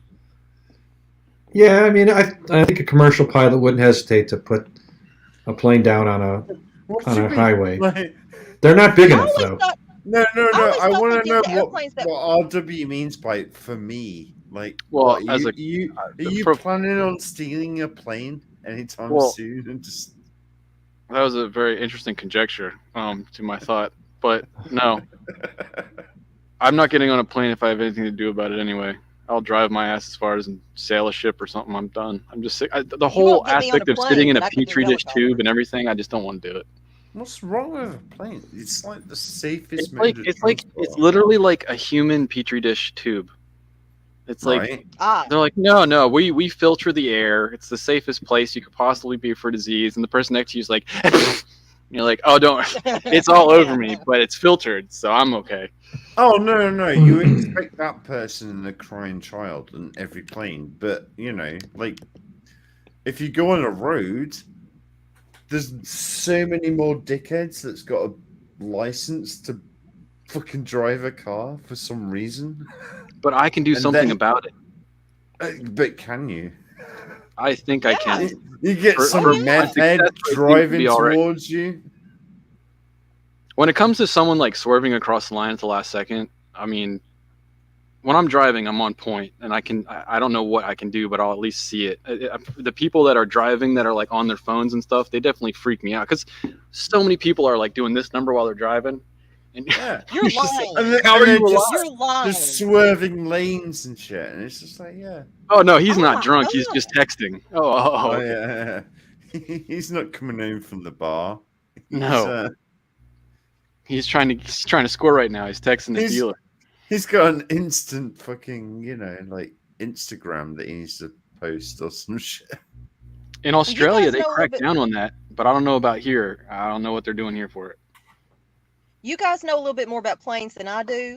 Tell me something. I always Mhm. thought that they nosedived to restart the engine, right? Yeah, They do. go into I a wouldn't call it nosedive, nosedive. Well, they go toward the ground to get the engines restarted, and they kind of do it on purpose. And Yeah. I kind of always thought that was like when you have a really old vehicle and you have to push it a little ways to get it started. You know? It is push it kind down of a like hill. that, but it is only with propelled engines. Like No, they do it like with they do it with jets too. It's called a Yeah. windmill restart, and you Yeah. have to with jets as well, do they? be going 300 knots basically, which Oh, often often means you have to be somewhat in a dive. But there are other ways to start the engines. That's how you put the die and dive. Yeah. To each their own, man. I'm glad that these guys like being pilots and flying. I just keep my feet on the ground. Now people are wanting these flying cars, and English bottle caps. Like, statistically, flying is safer. Okay, cool. Flying cars. Yeah, it is. Damn, never. Oh, Mate, I've flown. I've actually piloted a plane. No 3 kidding. times in my life, yeah. How'd you manage that? Did you get a license or? No, I box just cutter or a license? walked into Heathrow, just jumped in the plane like GTS. No. Yeah. Uh, I'm the captain now. I'm the captain now. Yeah, right. Yeah. No, two times was just like with this thing called the ATC. So I had somebody behind me, which is weirdly enough Yeah, you from did. the seat. If you're behind somebody, that's the front seat. Anyway, and the other time, if you're behind somebody, I can hear me. Sorry, Yeah. that's me. It'll take me a moment to correct. It's really off-putting that I can hear myself. I know, it's so annoying. I know. I'm an annoying person. No, everybody hates the sound of their own voice. I want to hear about the story about the guy behind him. Oh no! Basically, like every time, like there was somebody behind me because the behind seat is the pilot seat and the person in front is the passenger. It's really weird. But yeah. So and then my mate bought a plane bought a plane. Yes, he was from a rich Wow. family. Yeah, he bought a plane, and I was like, oh, he's like, oh yeah, we can fly around. I was like, cool. And he's the guy that did that dickhead move of, doing Right. The that shit. the rich guy that could buy whatever he wanted did a dickhead move. Well, no. He didn't get. Basically, his dad sold his business for like 4 million, and then went to all his kids. Went right. Here's 100 grand. Fuck off. Don't ask me for money anymore. So they had Oh to my figure God. out what, You what could only they buy did. secondhand They set. did with that money. So he didn't buy I a could new. live for like 8 years on 100 grand. Huh? I could live for 8 years on 100 grand. Yeah, no. He bought a plane. He entered some races and stuff, and yeah, but he wasn't that much of a dickhead. His brother bought a recording studio, and that's how he survived. But my That was mate is actually still a pilot. It's just the fact that he's still paying off his license, because a pilot's license is about 30 grand. And that's one specific plane. If you need to like upgrade or change plane, you need a whole new license. It's not like, You guys one plane fits all, one license If fits you- all planes. If you guys hear a pop pop, that's me shooting. all right. At Ask any questions. I studied a Flight Simulator 98 with Microsoft. I flew like all the planes on there, so I feel like I should be pretty good for any Yeah. model. same here. I I'm know. ready to. I know how to fly a Boeing 747 into a building. Yeah, no, I get Well, it. I avoided the buildings unless I was driving that camel. Then I tried to hit whatever I could with the camel. That was like the Model T Ford of planes. I don't know if you guys remember that one. Yeah. I was looking for the Wright brothers bicycle model where you just Just cycling. we're not gonna make it. We're gonna make it. Just lean back. There are planes that have big parachutes. I did not know Yeah, that there is. that was. I think all the planes. I think it's Cirrus. Cirrus. I think all their So aircraft have giant parachutes to if everything goes wrong. There's confident in the pilot. Be like, hey, we know you have your license and everything, but just in case you are terrible, everyone will survive. Well, Even my they have worked $20 million very well. plane will survive. Well, no, What I'm is this- saying it's more like an insurance issue. It's probably more for insurance. Like, think about what kind of insurance discount you would get if you provided that for all the people on your plane. Well, what I'm saying is the plane is worth what? How many million? It depends on the plane. Yeah, these tend to I be mean- smaller planes, although they do make a jet, and people wondered if their parachute system would work on a jet because jets are heavy and fast. Yeah. And there was a mishap last year, and it sure did work. I was gonna say for a jet, like once they go into a free spin, I'm curious how the parachute would deploy. Yeah, that's true. I don't know. I Yeah, mean- I'm sure. I mean, We're but like, then no, again, with like technology these days, it would probably know when it's right in itself and how to deploy it. I don't know. properly. I don't know. I think there's technology out there that could know that. I'm not Yeah, doubting but that. that's like when the I stewardess mean, tells you how to whether put on it your works or not. when the stewardess tells you how to put on your oxygen mask and all that, they could just teach you how to deploy your parachute. Dude, I don't even care if they don't tell me how. I'll figure that shit out.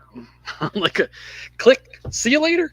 I'm not gonna be like, which one do I pull at the right time? You jumping out and you're already like, okay. then you take out the instructions and read them on the way down. They're laminated so they won't get wet from your tears. Oh no, it's 2 pages. Why is it all in German? And then the second page flies away. Yeah. The technology where it automatically deploys when you get to a certain altitude and everything. I mean, it's all possible. And if you're paying money for security and safety, I feel like it's possible. I just like the idea of flicking through German, Spanish, Yeah, Spanish, Dutch. Latin. Wait a minute. Wait, Wait, I've got to ask you guys a question. Since you're all male. Well, Thank you. I mean- Thank you very much. Wow, thank you for Do you guys assuming my read gender. instructions? Ah, okay. I get the name there. The name. Mr. Dusty. But barring any names, do you guys read instructions as a general rule? RTFM, depends. It depends on if I feel like I don't know what I'm doing in the first place. If I feel like I don't. I'll at least give them a look, but I would say that I'm someone who doesn't read instructions as the first thing. Let's say a piece of IKEA furniture. Oh, that I would have to read. Yes. But That I would have to read the instructions. Not even correct.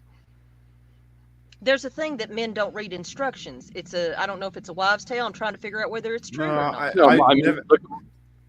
put IKEA stuff up recently, and I was like, nah, fuck the instructions. I'll put this up myself. I'll probably do a better job. I mean, my dad. It's quicker. That's the main thing. It's quicker. Oh yeah, just get some drill. No, but you're right. See, even what Goon said is right, because my dad won't look at the instructions for furniture, and he'll fuck it up 6 ways from Sunday. No. But he will look at a manual for tractor equipment or something like that, and he'll keep it all, and it's like religious scripture. So. Yeah. No, you're right there. Yeah. So it has to be a mechanically something oriented that matters to me, like my PC or something. Right.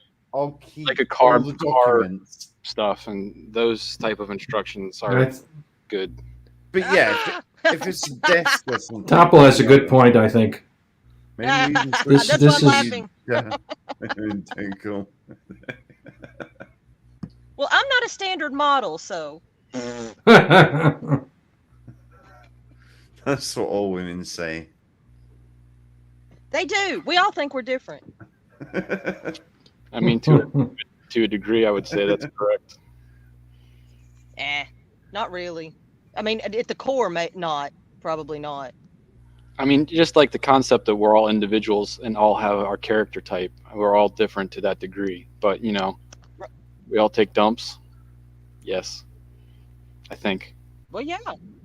No, I saw the assuming we're all human. The other day.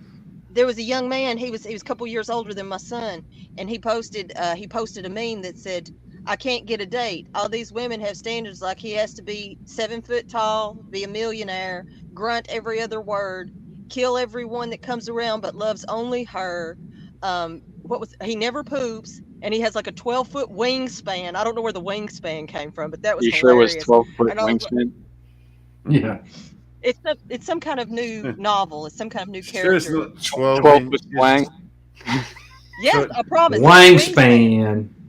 Wangspan, there you go. I think it has to do with all those like angel movies that came out. Those like fallen Buffy angel and Angel? stuff. Oh, No. Twilight? No, No, like what? Huh? Bowling for Columbine? I don't know. What are you saying about? Oh Lord. Left field. Catch. I'm not sure what movie you're talking about. All right. Buffy? No.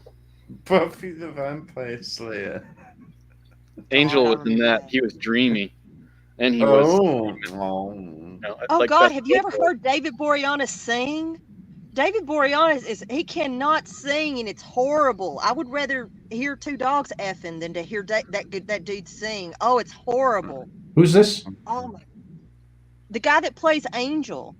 Oh, I have not heard him. I've never heard him sing. That. Oh, it's scary. It's like, is it as sing. good as Steven Seagal playing guitar? Because my God, does he slay the guitar? Have you not seen Steven Seagal's fucking music? Is it as good as Hunter Biden's paint? I bet it doesn't make as much money. Yeah, well, that's probably. Oh God. I didn't even know he did sing, and I'm kind of like I'm moving my mouse over to go look it up, and I'm actually moving my mouse back and not going to do that. So It's no painful. no It's possible painful. payoff. It's like Hasselhoff. His music was amazing. I think I know what I'm going to request for Goon's next shred session. No, Look up no, Buffy's no, music no, tracks. no. Do you Oh my dare? God. Yeah. I'll ban you.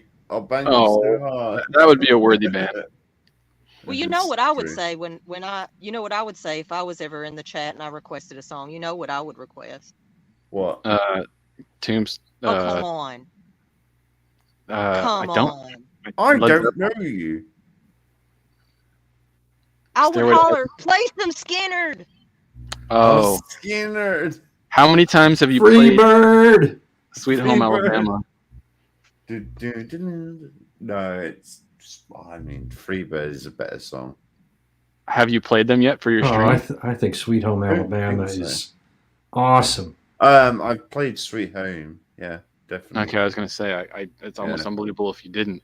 No, yeah. That and Okay, oh no, it's a different band. I was thinking of somebody else. Okay, what about the last question? And I've got to go. What's your Yeah. favorite action scene in a movie?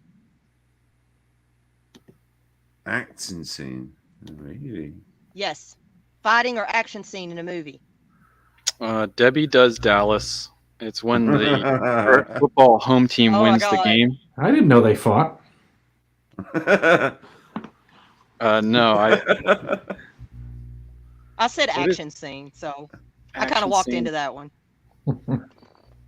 No, Like I a don't. I fight don't scene. Let's know. say I fight don't scene. know. Do you guys have one? I'm trying to Well, think. I don't really have a favorite. The one that comes to mind that I liked was in Kill Bill, the first Kill Bill. Oh, that was okay. I like that one. See, I think the best fighting scene is the actiony, shooty or something. Predator, when they first go in. Oh yeah, that's good. Yeah, when the guy's got the fucking minigun, he's like, oh, fucking love that bit. I think the only thing that stood out to me in time is when the first Matrix came out, and he became the one in the end, and he fought back against the feds or whatever. And the other one is an Ip Man when he fights for the bags of rice somewhere halfway through the movie or whatever, and just kicks 50 people's asses at the same time. That's the only thing that stands out for me. I'm not sure, but I think I've seen that where they're fighting over the rice, the bags of rice and things. Where Right. have I seen that? I've not It's seen so Ip Man, but right. I've seen that scene somewhere. They Jackie might have. Well, you, Chan, maybe? Oh, okay. well, you have to know what mine is then. If you know my favorite song, then you have to Although- know what my favorite fight scene is. One of the best fight scene lines, in my opinion, is from Once Upon a Time in the West. Is that what it's called? Westerns. Oh God. Yeah. We're gonna Where get they're a like, tombstone. oh no, where they turn up and they're just we brought one too many horses, and he just goes, yeah, you just brought one too many, and what is it? No, he didn't bring enough horses, and it's like, you guys took too, you guys brought too many. Oh fuck! What Is it? that movie different than A Million Ways to Die in the West? Yeah, no, not that one. Once Upon a Time in the West with Charles Bronson. Isn't that the James Bond guy? No. No, I don't think he was No. ever James Bond. No, fucking No, Charles Bronson is a different dude. is Oh, He's dude, got Charles black Bronson. He's like the Vietnam era action guy. Yep. Yeah, he did. Yeah. What the fuck? Why can't I think of his movies? The Vengeance movie. No, Death Wish. Yeah, Death Wish, yeah. Death Death Wish. Wish. It. Yeah, he did all the Death Bronson Wish is the movies. B-flick action king. But he was in westerns. He was. Yeah. Yeah, he Yeah. was in. It was. What was it called? Once Upon a Time in the West or something like that. Because he had like the harmonica. I'm drawing a blank, man. Oh, I'm sure it's called Once Upon a Time in the West. Somebody's There- looking it up, though. I hear them. It's me. There is a movie called Once Upon a Time in the West, directed by Sergio Leone and starring Yes. Charles Bronson, Yeah. And it's You have- Henry Fonda, Charles Bronson, Jason Robards. Wow, that's a good cast. it had one of the best lines in it as well, where some guy was like, he had like belt and his suspenders, and it's like one of the other guys is like, how can you trust this guy? He wears both a belt and a suspender. The guy can't even trust his own pants. It looks like we have another sound clip I can add to the group. Gotta find that though. What was the name of the Have you movie ever again? Once Upon a Time Once in Upon a the Time in the West. West. Yeah. I think Drone Tech knows of that movie. I think I spoke with him about it. I was like, yeah, no, we need to watch that. I'm going to put that on my Yeah, list. Charles Bronson. It's He did really He good. did a lot of gun movies, but he did do a western or two. And like a lot of people don't know that. Who's the guy that did all the westerns and they didn't know he was in military movie? He died of colon cancer. My brain is not getting him. He's famous. Yeah. Oh, I know what you mean. When you say died of colon cancer. Pilgrim. Hey, Pilgrim. Yeah, Help me John- out. I can't think of his John Wayne. John Wayne. John Wayne. Yeah, Yeah. he did military movies, and nobody knows it. They're like, military movie, and I'm like, yeah, he was in he military did. movies, wartime movies and stuff. He also played Genghis Khan. Did did he? he? Oh, I didn't Yeah. know that one. Yeah, he played Genghis I'm gonna have to Khan, look that and he up. still was like, "Hey, Alpino," you know, he didn't change his accent or anything. Honestly, Top cast, man. I've got to look that one up. I had no idea about that I one. I've can't never heard remember of what it's that. called, but he does play Genghis Khan in the movie. Well, I'll just look up John Wayne Genghis Khan. If I can And flip ba- and remember his and name. basically, all they did was like put like black makeup around his eyes to make it look more slanted. That must have been way back when he was a young actor. It was, no, it wasn't young. No, it was one of these like big fucking movies as well. Like they like put a lot of money into it. And this my is God. John Wayne with like black eyeliner to make his eyes look Asian, but he's still going, "Yeah, Pilgrim." That's frowned upon. It's so fucking stupid. It's no different than them painting white guys bronze for the Western movies for the Indians. Right. They would paint them up. You're like, man, you could tell that guy's white. Jeez. I'm actually looking into overalls and suspenders as for pants. Oh, these are days. you now? I'm sick of belts, man. Maybe you could just stick that in incognito and not tell the I internet want of what you're searching for right now. Oh, Why did we let go of that technology? I need to know.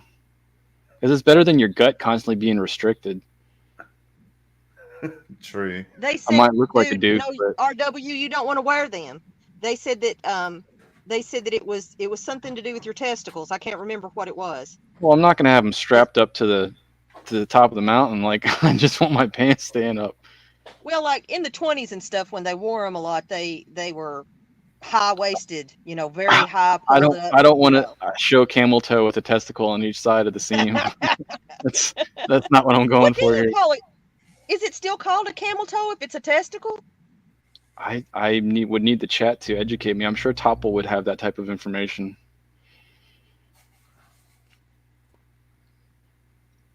I have never seen it in the wild, and I'm thankful for that. I would call it like a bull toe or something, or bull hoof or something. I don't know, man. I would call an ambulance. We've got we've got people around here that put balls on their truck hitches. We have Have you that. guys seen this? We have that. Sometimes they're metal, and when they hit the road, they spark. Yes, and I thought, okay, if you're watching a video and a dude gets hit in the junk, don't you instinctively cringe? like just Absolutely. in sympathy. Right. I mean, So I how did can you until have I had balls? kids. Well, Take how them, can please. you have balls that are scraping the pavement on your truck and be okay with it? I mean, Well, I'm like, like, I don't know.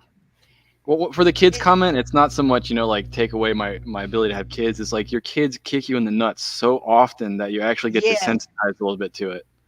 they do. They're like it's like birth control for like they don't want competition, so they're trying to take them out. I don't know what it is, but it's a No, lot. like when my son was little, his dad was off for like 2 weeks, and when he came home, he ran at him and headbutted him just right in the crotch. That's the He was trying perfect to height hug him. too. Yeah, Yeah, right. Yeah, and he was forehead just knock. trying to Yeah, hug him. And Dan cussed and got mad, and Dylan cried and stuff, but he was just trying to run to him to hug him. And I was yeah. like, dude, turn to the side, turn When my sideways or when my something. youngest son does a triple backflip off the side of the couch to land on my balls, he's just having a good time. He's not purposefully trying to decapitate my sack. That you know of. That well, I mean, he's not really I old enough to mean, like verbalize that well, so we'll see where it goes. They don't know, man. They haven't felt the pain yet. They don't know to be careful. I don't think they can feel pain because I've seen them crack it a couple times now. I'm looking at them like, are you gonna die? What's happening next? And they're just like, No, ha ha ha. no, they're what do you call it? They're not endurant. What's the word I'm looking for? Hardy? I don't. I don't know. I'm I don't. too sauced for my vocabulary to kick in. It's all good. It's limited anyway. You guys should go outside every now and then. It's really cool out here. I'm hunting coyotes, kind of, but it's very nice. I haven't actively done that on this property yet, but they're here. We do They're have not an coming around 'cause actual. they can hear me We have talking. But we have something that we built. My brother-in-law built it because he comes down from the north to hunt here, and he built a hunting shack. He calls the rack shack, and it's built so we can pick it up with the forks of the John Deere tractor and move it anywhere on the property. And yeah, we do have the setup for it, and he has a camera. He's so high tech. He has this trail camera that will flag an animal with motion sensor and text his phone, so he can like sit there and watch Netflix in the murder hole and just wait for this phone to go off, and then I'll like look out the window. He's oh a my trip. God. I'm like, dude, I don't think That's hunters around the amazing. world are used to this quality of life. That's so lazy. well, they're like, No, they're not dude, coming. They're not the coming close because they UPS hear me driver talking. actually found us. Let's hunt him down. I'm trying to keep them away from the neighbors' cattle and people. I'm just like, let's stick to the deer and the fox and the coyotes. No, he's a good guy. He's a firefighter up in Maryland, and he's like a true American hero. Like he's all into it, and he's way into guns. Like way into guns. I'm just like I try and keep up. He's got like this assault rifle R30 with all tricked out everything on it, and like he's got the beanbag set up and the tripod built into the front and the blobbity bloops of it. And I have this like Why would you have beanbags? the beanbag So that it you doesn't have pop it in the up when back. you shoot. Yeah, It'll you have it in the pop up. back, and you pinch it with your hand, and it perfectly raises the gun to the perfect shot. So you're not holding the back. I thought you meant rounds, like beanbag. Oh, no. rounds. Oh, right, okay. I don't know if he has that. No, not beanbag rounds. It's for No. weight. It's to hold the gun down. Right. Well, okay, not okay, so much yeah. to hold the gun down. He uses it under the butt of the rifle to pinch it slowly and raise it to the perfect shot. So it's a control mechanism for the shot. But Oh, I have like a okay. 1970s Marlin 22 long Magnum rifle, trying to keep up with him on these courses, and it's just comical. I thought I you meant mean- where the tripod sat on the ground, that he had to put beanbags around the tripod feet so that it wouldn't jump when he shot. No, that's not the setup. Sorry, I didn't know The what you gun were is saying. the gun is heavy enough to hold itself down. It's heavy. To be honest, I probably shot the worst rifle in the world, probably that exists, or Like the most dangerous. Or what do you existing, mean? like just the worst. The L85 AR1. I'll have to look it up. It's British one that jammed a lot in Afghanistan because like anything that got into the nozzle, that was it. The gun was fucked. Not the L85. SA80, right? That's not right. Yeah, SA80, basically. But yeah, L85A1. Yeah. It's like the original I'm version not a gun before girl. Heckler and Notch got their hands on it. And yeah, it's a bullpup. I'm not a gun girl, but I very much appreciate having people around that know about them. I love knowing about guns, and I'm fucking English. I'm not allowed one. You know? I really wish I was. Wait, It's just interesting to see how some didn't people you get say you into were it. a veteran? Huh? Didn't you say you're a veteran? No. I just shot guns that people have used. Uh-oh. My neighbor Serving has in the a military, you don't have the right to have firearms? No, no, we don't have the right. No one does. Even people that's in the military don't have the right to bear arms. You know, like leave it on the shelf. That's ridiculous. As a civilian, yeah, no. Who else would you trust? Who else could you trust more? Well, we can only trust farmers and probably farmers' mothers with shotguns, and that's about it. The old musket That's loader. terrible. Yeah, no. Honestly, it's very I difficult. figured the military guys over there would have guns. No. Not outside the military. No, not at all. We can have shotguns, but they're mainly for farmers. I don't understand. Who's Clarice? Clarice. Clarice from. Clarice. Well, hello, Clarice. Hello, Clarice. That's what's the movie with Anthony Hopkins and Yeah. Hannibal. Well, that's the second one. What was the first one called? Silence of the Lambs. That's it, Silence of the Lambs. Yeah. Thank you, Ashley. Oh. Well, actually, the first one, if you want to be technical, was Red Dragon with a different actor. Yeah. Oh, but it was made later. It's like calling 1, 2, and 3 of Star Wars the first one when it was made later. Yeah, but the original, the first one was different actors, different people, everything. It wasn't nothing to do with the Anthony Hopkins one. Oh, wait! I was going to tell you my favorite action scene. Yeah, it was in a called, movie. Oh, it was called. No, it wasn't called Red Dragon. It was called Flaming Dragon. Dragon. It was Red Dragon. It was Red Dragon. No, that's the second one. No. Different before these movies. Oh, I can't remember. Oh, are you talking about the one that where the Hannibal was Manchester? a young man and it showed? No. And it showed him growing up and his sister getting murdered and eaten. No. Is that the one you're talking about? Uh-oh. We are Flaming Dragon. It's called Manhunter. It's like 1986. Okay. The Kraken has awoken. My time has run out, y'all. Okay. The Kraken's awake. All right. Cthulhu is up. All right. I don't have awoken a Kraken, but I think I'm going to get off too. All right. It was awesome talking to you guys. Have a good weekend. Oh, yeah, you too, Ashley. Thanks for coming on. So long. Take it easy. Care, bro. Yeah.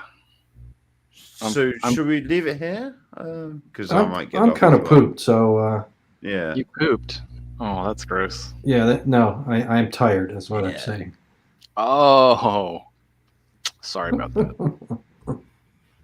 I pooped, guys, so I'm gonna go. I just shit myself. Time to change the diaper. Thanks for hosting tonight. I appreciate having somewhere to hang out on the interwebs. Yep. Thanks for showing up and making this show a success. It would have been boring with me just staring at it, reading the people's comments. I don't know about that. Yeah, I mean, you seemed like you were prepared. You had some stuff. Did you Just have a few lot of things. stuff? Not a lot. Did you have anything you didn't get to? Just one thing that I wanted to do, but I thought it was pretty boring, so I wasn't going to do it unless I needed to. Do you want to spit it out real fast, just to? There was I don't know, about a few months ago. There was testimony in Congress from some guy who's part of this thing called the like UFO, the unidentified aerial phenomenon project in some government facility, and he kind of played this video with lights and coming blinking in and out, and people got all hoopla and got all excited and hinting that we've identified aliens in our midst. And of course I poo-pooed it like I do everything, and someone came out with an analysis that pretty much shows that those lights were just Starlink satellites. Right. The closest I can remember of people getting hyped lately was in some Hispanic part of the world. Mexico. Was it Mexico? And it's It was like Mexico. it shows like this terrible footage. Like you have to like you're like, what am I even watching? And they're like, yeah, it's an alien. And you're like, well, where the hell is the alien? What? They're like, yeah, it's aliens happening right now. Don't you need to be a believer? Yeah, that was funny. Yeah, I love that. I love that on Twitter. It's like, oh yeah, this is an alien, and then like you find out, oh no, it's just like a fucking Twinkie or something. They do last forever. Yeah. So did they debunk that already? I didn't even know that went anywhere. I thought that was just I like, don't know if they debunked it or. No, that alien thing. No, that was bollocks. Yeah, no, it was. I don't think anybody believed it though. It was no constant. way, no way. Yeah, no. but it came out as just like some sort of like paper mache thing. I mean, it looked like paper mache. Yeah, I mean, it did, didn't it? I mean, I don't know. You I want guess to believe, that was a don't boring you? story. You want to believe, don't you? You were like, oh, come on, no, it's not paper mache. Maybe it's alien paper mache. Come on. That's true. That doesn't mean it's not alien. All I'm asking for is high definition video of something. Every time it's this video evidence of something, it's like a 1 pixel camera. Yeah. It's shot from like the 90s on like freaking flip phone or something. Look, my Nokia brick has a video camera on it now. Like, what? I mean, I do have an iPhone 15, but I'm gonna film it on my Nokia 30. The battery's dead on that one. Yeah. So my Nokia will film this in glorious 15 frames a second. 15.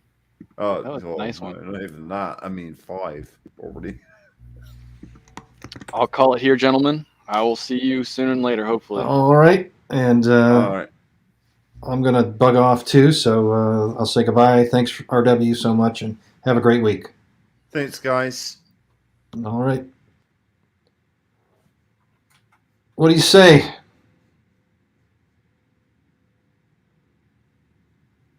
Take it easy. All right, that was Gooner. All right, we're gonna call the show. Thank you, everyone, for in the chat. Yeah, you guys are great. I noticed my cat name is Heroin. I remember a live leaker. My cat name is Pedroia. Very wise fellow. I loved his reading, and he evidently took his own life, and that was very, very sad when that happened. Anyway, have a great week, everybody, and be here next week, next Saturday at 7:30, and take care.